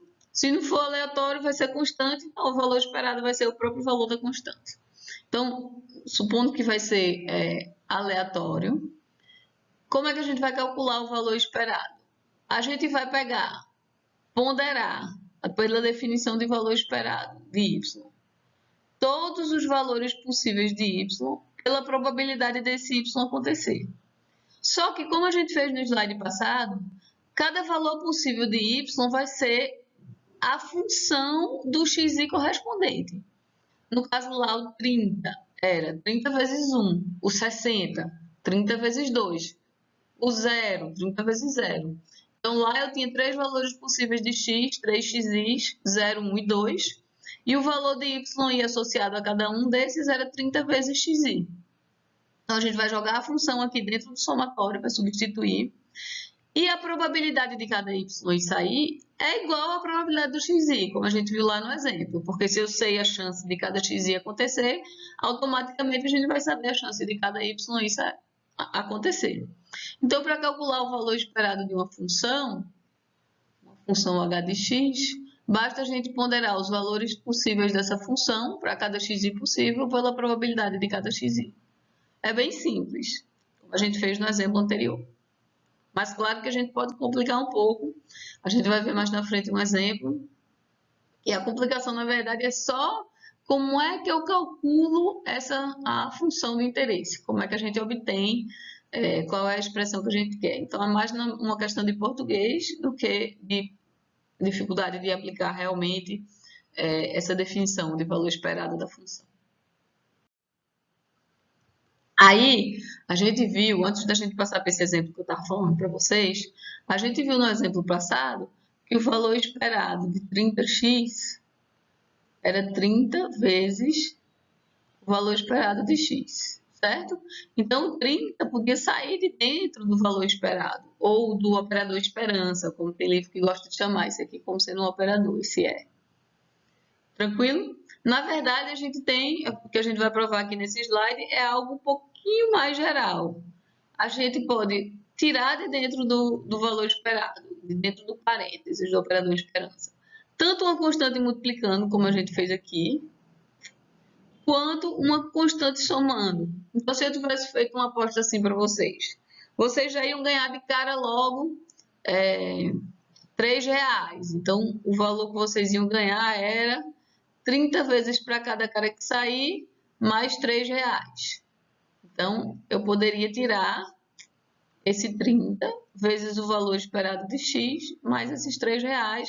A gente ia ter, esse valor esperado era 1 naquele exemplo, a gente ia ter 33 de valor esperado. Tranquilo? Ou, o que seria mais interessante nesse caso da aposta é, quanto é que vocês teriam que pagar? Então, quanto é que vocês iam ter que perder de cara nessa aposta para a aposta ser justa. Ser justa no sentido de nem eu que estou apostando com vocês sair perdendo na média, se a gente repetisse muitas vezes, nem vocês saírem ganhando na média. Então, nesse caso, quanto teria que ser o P, o preço de participação, para que o valor esperado seja zero para vocês? Aí depois a gente fala, vocês iam querer participar dessa aposta? Talvez não, né? Porque vocês, na média, não iam ganhar nada, talvez não quisessem participar. Mas se a gente estivesse pensando num valor justo, que em média ninguém ia sair ganhando, se a gente ficasse jogando o dia inteiro. Então, quanto teria que ser esse P para que essa média desse zero? A média de X era 1, então a gente ia ficar com 30 menos P igual a zero. Então, P teria que ser 30. Vocês iam ter que pagar de cara R$ 30 para poder entrar na minha aposta. Vocês iam querer? Tem um resultado lá de psicologia, de economia, que diz que as pessoas não querem. As pessoas preferem o valor mais seguro. Então, vamos voltar aqui. Eu estou apagando porque a gente vai provar agora o caso geral, que o valor esperado dessa função, o valor esperado dessa função é uma função linear, vocês estão vendo? Linear em x, uma reta, é igual ao valor da função na média. Então, também vai ser linear. Então, como é que a gente vai provar? Vocês lembram que a gente acabou de ver a definição, né? O valor esperado de AX mais B é o somatório para todo x possível, xi possível, da função, no caso aqui, axi mais b. Então, eu joguei o i, à medida que o i for variando, vai variando aqui dentro da função, ponderado pela probabilidade de xi acontecer. Certo? Agora a gente vai abrir esse parênteses, vai multiplicar e vai dividir o somatório. Então, a gente vai ficar com o somatório de I igual a 1 até N, de AXI, P de XI. Vou separar logo o somatório, certo? Como somatório, tanto faz a ordem que a gente vai somar. Mais B, P de XI. E aí? Não é uma constante. Aqui eu não tenho uma constante multiplicando todos os termos do somatório, então eu posso colocar ela em evidência. Esse A pode sair. Esse B, a mesma coisa, é uma constante multiplicando todos os termos do somatório. Então, a gente vai ficar com A, somatório de igual a 1 até N, xi, P de xi. Mais B, somatório de igual a 1 até N, P de xi. E aí, agora? A gente já está quase no fim da nossa prova. Quem é esse termo aqui que sobrou?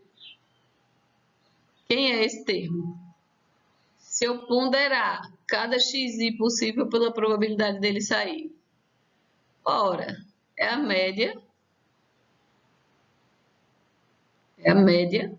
de x, ou o valor esperado de x. Certo? Então, a gente já tem aqui a primeira parte do resultado. A vezes a média de x. E quem é esse termo que ficou aqui? Se eu somar a função massa de probabilidade para todos os valores possíveis, mas não é uma função massa de probabilidade, então tem que satisfazer a normalização. A soma de tudo tem que dar 1. Então, a gente provou o que a gente queria, ficou aparecendo aqui o B. Então, veja aqui, no caso da função ser linear, e apenas no caso da função linear, a gente pode, o valor esperado da função é igual à função no valor esperado, só no caso de ser linear. Se for côncavo ou convexo, não vai ser, vai dar diferente. Tem uma famosa desigualdade de Jensen, se vocês estiverem interessados, que vão dizer, além disso, qual dos dois é maior. Se é o valor esperado da função ou a função do valor esperado. Vai depender da concavidade da função. Mas só para vocês terem em mente que a gente só pode trocar essa ordem aqui, porque essa função é linear. Tranquilo? Aí vamos fazer esse exercício, vamos usar essa propriedade que a gente acabou de ver. Então, nesse exercício, vamos supor que a gente é o dono de uma livraria. Então, a gente tem uma livraria. E essa livraria comprou 5 cópias de um livro. 5 cópias de um livro. Quando comprou essas 5 cópias de um livro, pagou R$6 por cada cópia. E o livro vai ser posto à venda por R$12. certo? Então, comprou por 6, vou vender por 12. Vocês sabem que o livro vem, às vezes, na capa dizendo assim, valor sugerido de venda. Vocês forem numa banca, vocês vão ver que tem, principalmente em revista, que tem o valor sugerido de venda. Então, esse cara aqui vai ser prefixado. Apesar de você poder cobrar diferente do que está lá, ninguém cobra. Geralmente, a pessoa cobra realmente o valor sugerido. Aí, por 3 meses, o que você não conseguir vender, os não vendidos, a gente pode devolver para a editora por R$ 2 cada um. Então, o que não vendeu, a gente não perde tudo, não. A gente consegue recuperar R$ 2. Perde R$ 4 para cada um que a gente não vendeu. E X vai ser a demanda aleatória por livros nesses 3 meses. Pode variar de acordo com os 3 meses. A gente pode ter 0, nenhum livro, ou se a gente pensar que cada pessoa só compra uma unidade do livro, ninguém chegou querendo comprar, ou só uma pessoa chegou querendo comprar, ou 2, ou 3, ou 4, ou 5. Então, a demanda foi no máximo até 5. Com essas probabilidades que a gente tem aqui embaixo, a probabilidade ela vai diminuindo, certo? A gente poderia comprar, então, poderia ter decidido comprar 6 cópias, mas aí não ia fazer sentido, porque nunca, segundo essa distribuição de probabilidade, nunca aparece, tem uma demanda de 6. Então, no máximo, a gente vai comprar 5. Vamos ver qual é o ganho esperado. O livro do Devore, ele fala de receita, mas a gente pode pensar em lucro, certo? Qual é o ganho esperado com a compra dessas 5 cópias desse livro específico? Certo? Tranquilo para vocês? Então, o que eu vou chamar aqui de receita, a receita com esse livro, vai ser uma função que vai depender da demanda. Pode ter sorte ou pode ter azar. Pode ser que ninguém apareceu comprando, com 30% de probabilidade. Ou pode ser que, na verdade, ninguém está aqui, né? Ninguém, 0. Ou 5 pessoas apareceram, seria nesse exemplo específico o melhor cenário. Mas ele acontece com uma probabilidade baixinha. Então, fixei x. Esse x vai poder variar de 0 a 5. Então, x de 0 a 5 é o suporte. Para cada um desses valores possíveis, quanto é que a gente vai ganhar? Para cada x que a gente vende, a gente vai ganhar 12, o preço de venda, menos quanto a gente pagou, 6. Tranquilo? Para cada um dos que a gente não vender, daqueles 5, menos x. Por exemplo, se a gente tivesse vendido 4, ia sobrar 5 menos 4, 1. Então, aqui é quanto sobra. Quanto é que a gente ia ganhar, ou nesse caso, perder para esse livro? A gente gastou 6, mas a gente pode devolver ele por 2. Então, a gente ia perder, na verdade, 4. Nesse caso daqui. Tranquilo? E a gente quer saber, na verdade, a nossa pergunta é qual é o valor esperado da receita? Qual é o valor esperado do R de X? Beleza? Façam aí, tentem fazer essa conta. A gente já viu, a gente já sabe como é, que calcula o valor esperado de uma função. Basta a gente trabalhar um pouquinho com essa função e obter a expressão e depois ou a gente calcula cada receita possível para cada x ou a gente usa o resultado que a gente já tinha, vai ser uma função linear. O resultado aqui vai ser uma função linear. Vamos trabalhar um pouquinho mais com essa função? Aqui a gente vai ter 6 e aqui a gente vai ter menos 4. Então, a gente vai ter 6x mais, na verdade, menos 4 vezes 5 menos x. 6x menos 20 mais 4x. Então, a gente vai ficar com 10x menos 20. Tranquilo? Então, se x for 5, a gente vai ganhar 50. Menos 20, 30. No melhor dos mundos, a gente ganha 30. Se x for 0, não vender nenhum, a gente perdeu R$20. A gente verificar se está batendo, né? Perdeu R$20. É porque a gente comprou por 6, devolveu por 2, então a gente perdeu R$4 em cada um desses. Então, no próximo slide, decorem aí. A gente quer o valor esperado. Não era o valor esperado que a gente estava fazendo, não. Estou trabalhando aqui só com o R de x. Próximo slide, a gente vai calcular o valor esperado dessa função.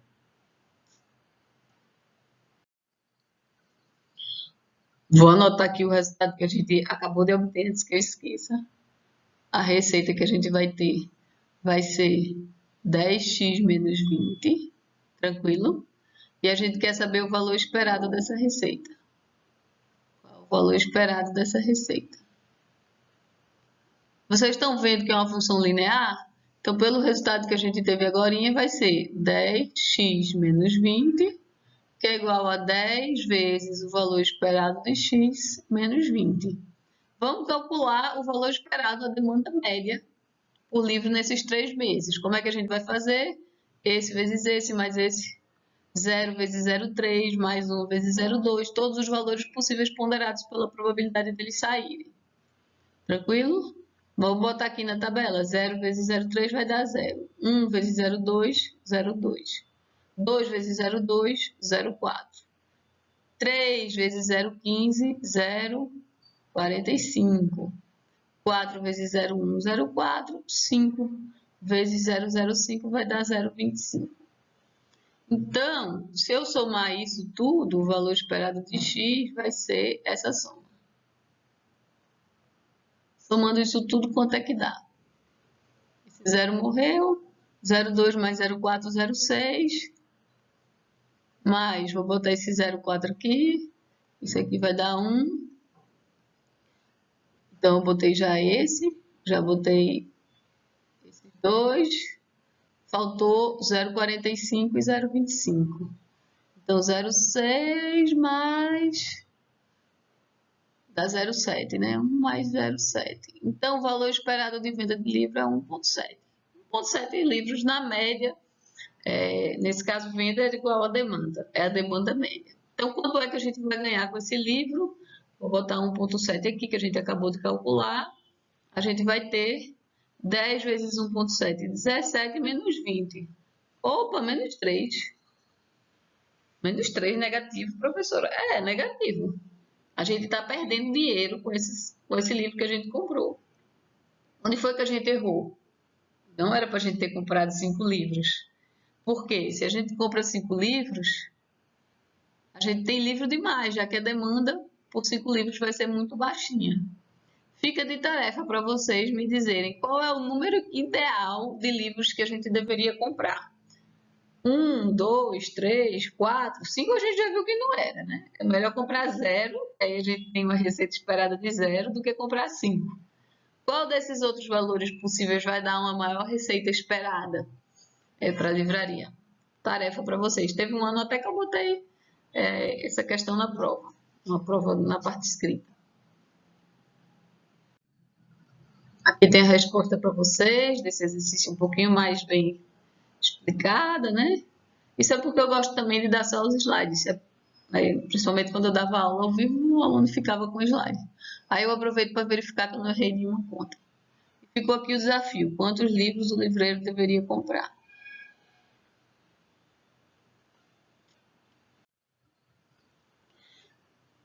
Então, a gente acabou de trabalhar com o valor esperado, uma medida de tendência central, para uma distribuição de probabilidade de uma variável aleatória discreta. A gente pode também estar interessado em analisar a dispersão ou espalhamento em torno dessa medida de tendência central. Como a gente viu lá em estatística descritiva, a gente viu que uma das medidas mais usadas para a gente analisar a dispersão é a gente calcular a variância ou o desvio padrão, que na verdade é a raiz da variância. A vantagem do desvio padrão é só que ele vai estar sendo medido na mesma unidade de medida de x. Então, se x é a altura, o desvio padrão vai ser medido, a altura a gente mediu em metros, o desvio padrão também vai ser medido em metros. Então, fica mais fácil da gente calcular, da gente visualizar. Qual era a definição da variância? Vocês lembram que a gente tinha visto? Lá em estatística descritiva, a gente tinha feito assim, o S2, ou teve um momentozinho que eu falei que a gente podia analisar a população como um todo, que é o que a gente vai estar fazendo aqui. Como a gente vai estar trabalhando com a distribuição como um todo, ou a gente pode imaginar a dispersão ou espalhamento, se eu repetir no meu experimento um número infinito de vezes, então a gente não vai ter o amostral. A gente vai ter o populacional. A amostral seria, vou repetir meu experimento um número pequeno de vezes. Vou repetir 10 vezes. O que a gente está trabalhando aqui, a variância, vai ser, na teoria, supondo que eu repeti infinitas vezes. Tranquilo? Qual era a ideia da variância? Vamos pegar lá a variância como a gente tinha visto lá. Se a gente pegasse a população toda, então o i estava indo até o nzão, ia dividir por esse número, a gente não descontava 1, porque a gente estava com a população como um todo, e analisar o quadrado do desvio desses valores em relação à média desses valores, média de x. Era assim que a gente estava fazendo na população como um todo. Pegando lá o meu exemplo da nota dos alunos, a gente ia ter 2 oitos menos a média. Então, se a gente estivesse fazendo lá, a gente ia fazer 8 menos 9,1 ao quadrado, mais 8 menos 9,1 ao quadrado, mais 5 noves, 3 10, dividido pelo número total de pessoas na turma, 10. Então, aqui eu estaria, nesse exemplo é bom, porque a população é uma população concreta, que a gente consegue até visualizar as 10 pessoinhas ali naquela população. Então, é a mesma definição, é a mesma coisa que a gente fez quando a gente usou a definição do valor esperado de x. Na verdade, a gente vai ter cada valor possível para x, 8, 9 ou 10. Vou calcular o quadrado do desvio dele. Então, eu ia pegar 8 menos 9,1 elevado ao quadrado e vou ponderar pela probabilidade dele sair. Qual a probabilidade dele sair? 8,02. Vocês estão conseguindo visualizar essa conta, como é que a gente faria? Porque eu não botei nem dividindo pelo 10 aqui. Se dividir por 10, ia ficar a mesma conta. Só que, em vez da gente ter o valor em si aqui em cima, a gente ia ter o quadrado do desvio, que é o que está aparecendo aqui na expressão. Ou a gente pode pensar também nessa variância como sendo, na verdade, a média do quadrado do desvio em relação à média. Então, é isso que a gente está fazendo aqui. Como a gente acabou de ver que o valor esperado de uma função, a gente joga a função e pondera pelo p de x, a gente volta nessa expressão aqui de cima. Então, a variância é a mesma coisa, a gente vai ter duas interpretações. Ela é a média de uma função. A função que a gente está analisando aqui é a dispersão medida pelo quadrado do desvio em relação à média. Ou a gente imagina, eu vou analisar a variância, o quanto varia na população como um todo, ou a variação se eu repetir o experimento um número infinito de vezes. Então, tanto faz a gente pensar em termos de sigma 2, em termos de espalhamento na população, quanto em termos de média desse desvio se eu repetir várias vezes. O desvio padrão, a gente vai calcular ele tirando a raiz da variância, certo? Então, não tem dificuldade aqui no desvio padrão. Mesma coisa que a gente tinha lá. Tranquilo? Então, só resumindo, a variância é uma medida de dispersão que vai variar vai ser aleatório também. Então, é uma função da variável aleatória x e o valor esperado de uma função a gente calcula dessa forma, como a gente acabou de definir. Então, vamos voltar lá naquele exemplo que a gente já tinha feito. A gente lançava duas moedas e nossa variável de interesse era o número de caras que saía nesses dois lançamentos, ou nesse lançamento das duas moedas. Só que agora a gente vai querer calcular o desvio padrão. Só lembrando, a média era 1. Como era a função massa de probabilidade dessa variável aleatória, a gente tinha x com 3 valores possíveis, 0, 1 ou 2, com função massa de probabilidade 0,25, 0,5 e 0,25. Tranquilo? Vamos fazer o gráfico dessa distribuição para a gente ver, analisar como é que fica. Então, eu tenho aqui os valores possíveis de x, 0, 1 e 2. A probabilidade de cada valor desses vai ser ou 0,25 ou 0,5. Como é que fica essa massa de probabilidade? Aqui no 0 ela é 0,5, aqui no 1 ela é o dobro, 0,5, e no 2 ela é 0,25 de novo. Então, a gente já pode ver aquele cara que é uma distribuição simétrica em torno do 1. Não precisava nem ter usado a definição para calcular, bastava ter batido o olho nesse gráfico, eu já sabia que a média ia estar aqui no 1. Agora eu quero saber o espalhamento médio em torno desse 1. Tranquilo? Como é que a gente vai fazer essa conta? A variância, a gente não define, chamei de sigma 2 também, como sendo o valor esperado do quadrado do desvio em relação à média, sendo que essa média aqui é 1 nesse exemplo. Então, é o valor esperado de x menos 1 ao quadrado. Professora, posso tirar o quadrado aqui e fazer a média menos 1? Não, ia dar zero. Lembra que a variância só vai ser zero quando eu tiver uma constante, porque eu não vou ter espalhamento nenhum.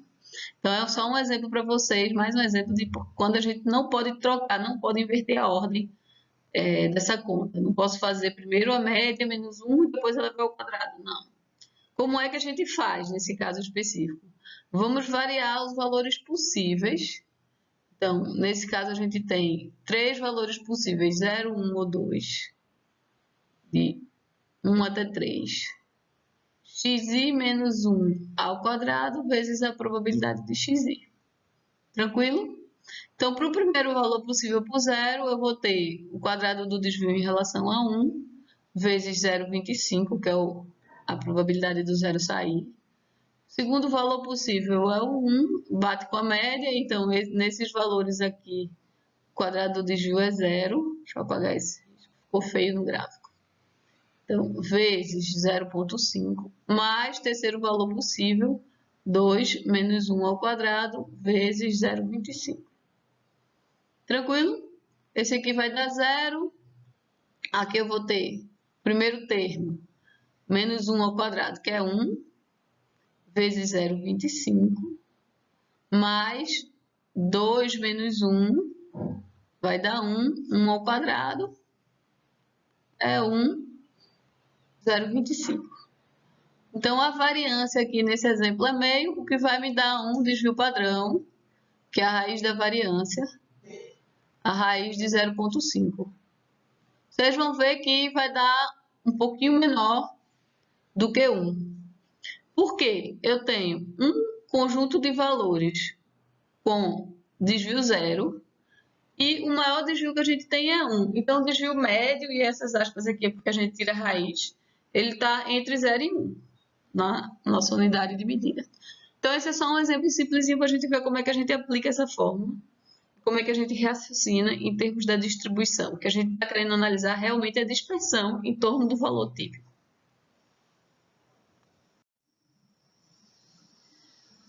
Aí a gente pode fazer também esse mesmo cálculo usando essa outra função, certo? Como vocês lembram, variável x, 1, 2, 3, fazem aquela tabela e calculam. Vou deixar essa de exercício para vocês, porque na verdade está ficando repetitivo.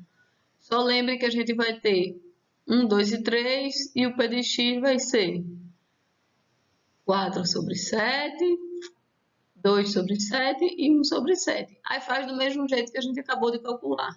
Primeiro calcula o valor esperado de x e depois calcula a variância como sendo o valor esperado do quadrado do desvio em relação à média. Tranquilo? Tarefa para vocês. Uma outra forma que a gente tem de calcular a variância, que eu chamo da forma alternativa, é se a gente provar isso aqui.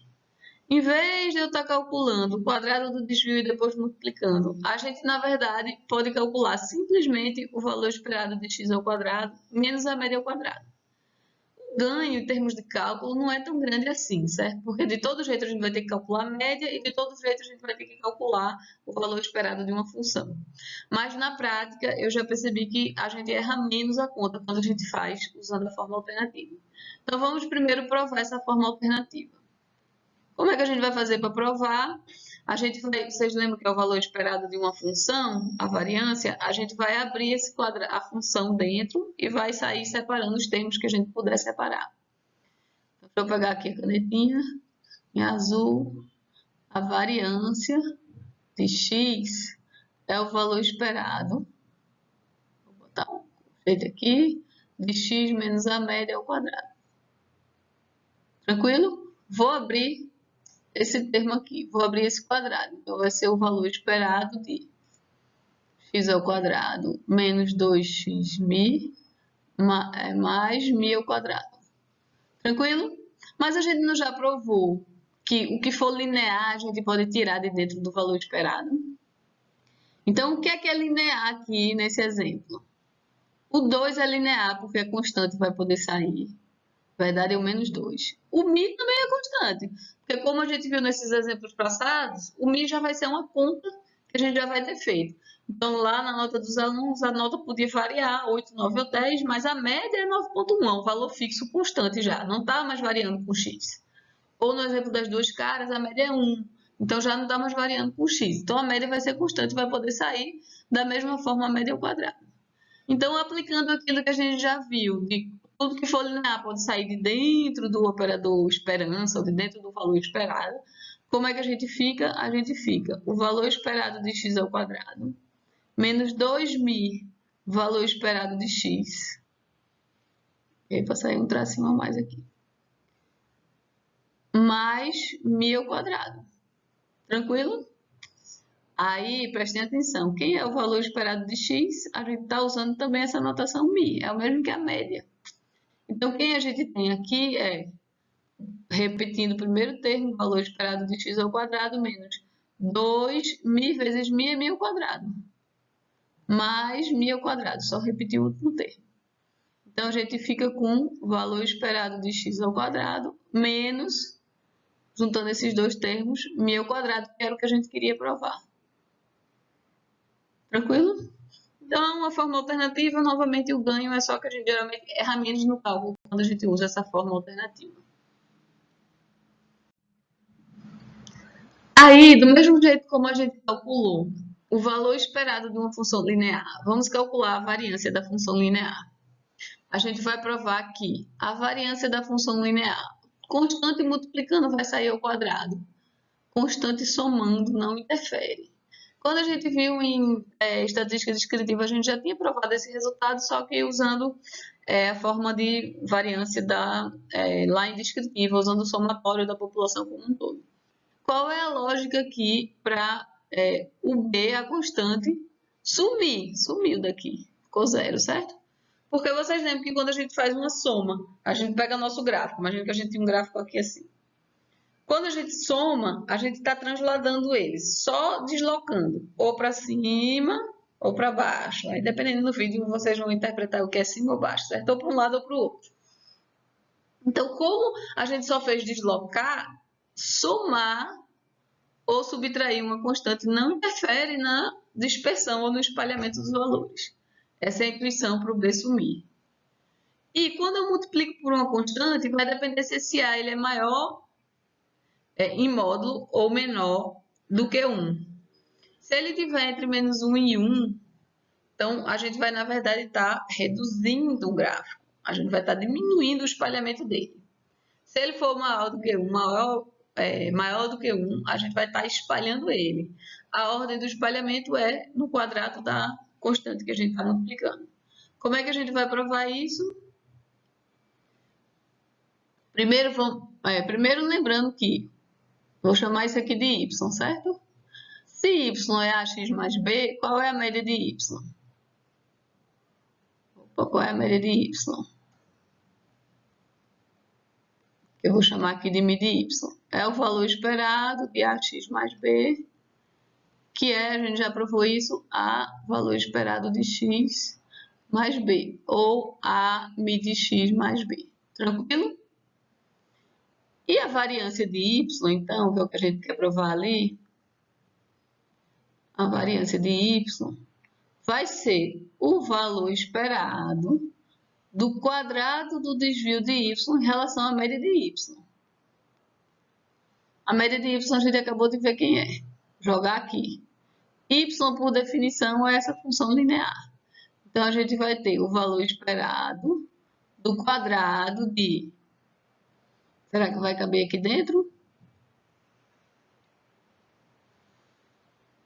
A xi ou AX, não tem o I porque não é somatório, de AX mais B, estou repetindo aqui quem é Y por definição, menos a média de Y, menos a média de X mais B, quadrado, e aqui fecha a esperança. Então, vocês podem ver que, de cara, esse B vai cortar com esse menos B.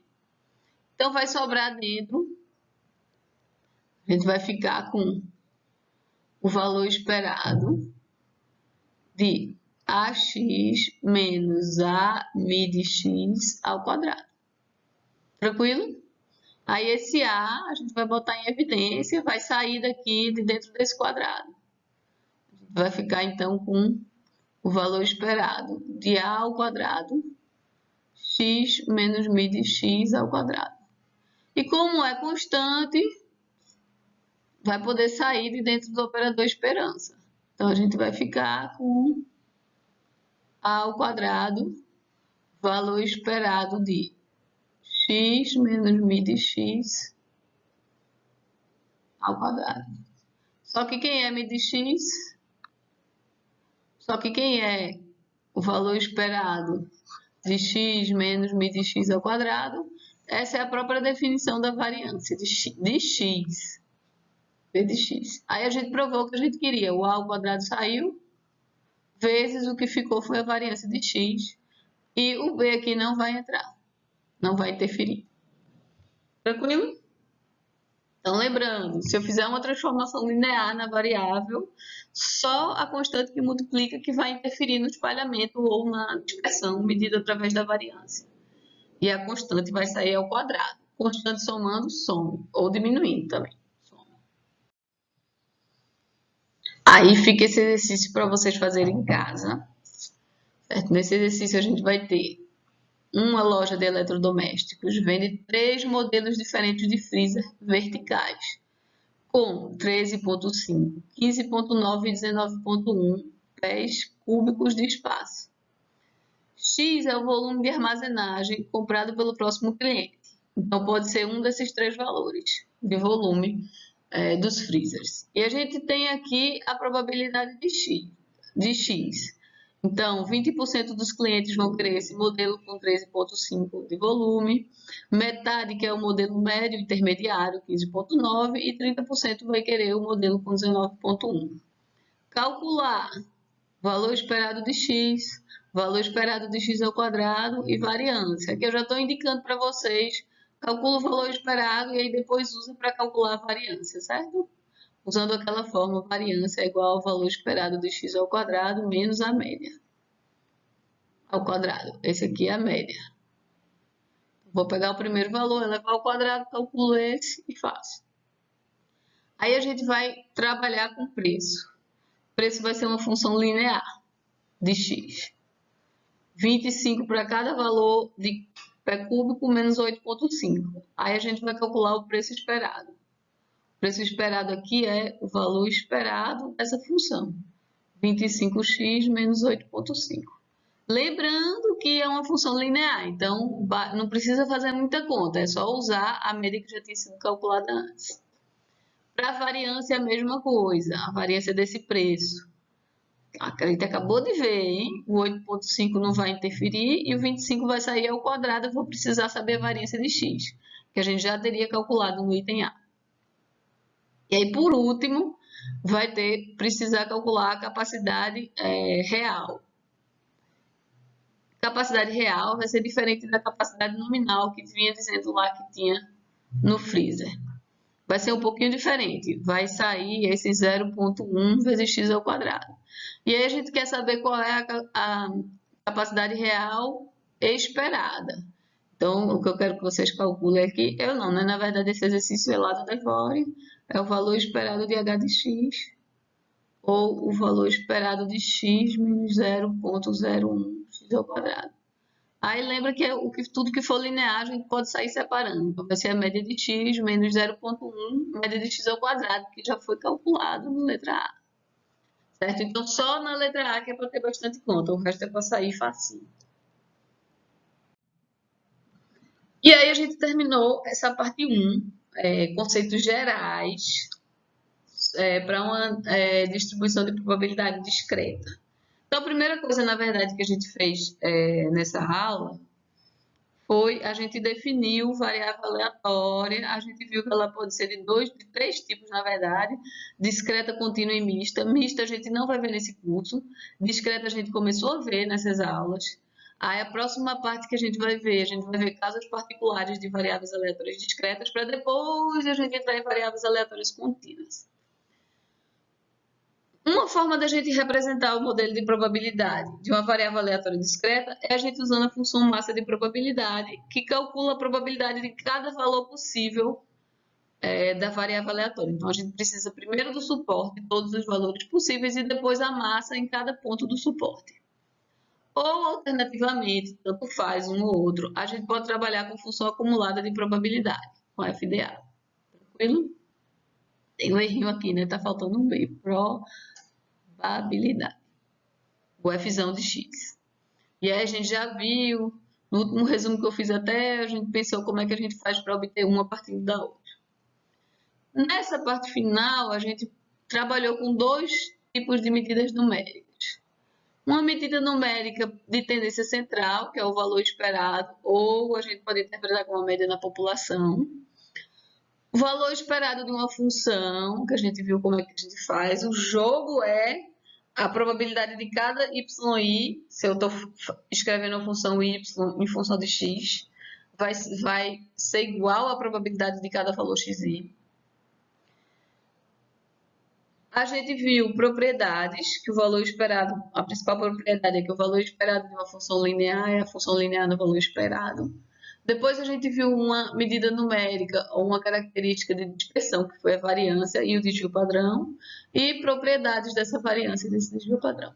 Tranquilo? Então, essa é uma parte que a gente tem uma formulação geral que vale para qualquer variável aleatória discreta. Então, como é que a gente pode trabalhar? Imagina que a gente sabe o modelo de probabilidade, esse modelo caiu do céu, a gente já começa supondo que a gente conhece, por exemplo, esse pezinho de x, como naquele exemplo que a gente estava usando, que era como era a fórmula 1 sobre 2 elevado a x vezes 8 sobre 7. Então, x variava de 1, 2 e 3. De onde é que saiu isso? A gente não disse, a gente começou supondo que a gente conhece. Então, supondo que a gente conhece essa função massa de probabilidade, a gente pode fazer uma série de coisas partindo dessa função. Na aula que vem, próximo tópico que a gente vai ver, são casos particulares de variáveis aleatórias discretas, onde a gente vai obter, partindo do raciocínio de como é que funciona o experimento aleatório, a gente vai calcular a função massa de probabilidade. Então, nesses casos, a gente vai desenvolver, a gente vai dizer, imagina que eu tenho... Vocês lembram que eu falei para vocês que a gente ia ver o caso binomial? Então, imagina que eu tenho 5 espécimes, elas podem ser contaminadas no laboratório, uma é independente da outra, a probabilidade de contaminação é 10%. Qual é a função massa de probabilidade de x, sendo x o número de espécimes contaminados em 5, naquele exemplo que a gente fez no final da aula passada? Qual é o P de x? Então, o que a gente vai fazer na próxima aula é, vamos obter esses P de x para 3 casos específicos, binomial, Poisson e hipergeométrica. Hipergeométrica também a gente já viu lá em técnicas de contagem qual vai ser a lógica por trás dela. E aí a gente vai obter também as características, qual é o valor esperado e qual é a variância para cada uma dessas 3 distribuições. Então, até lá.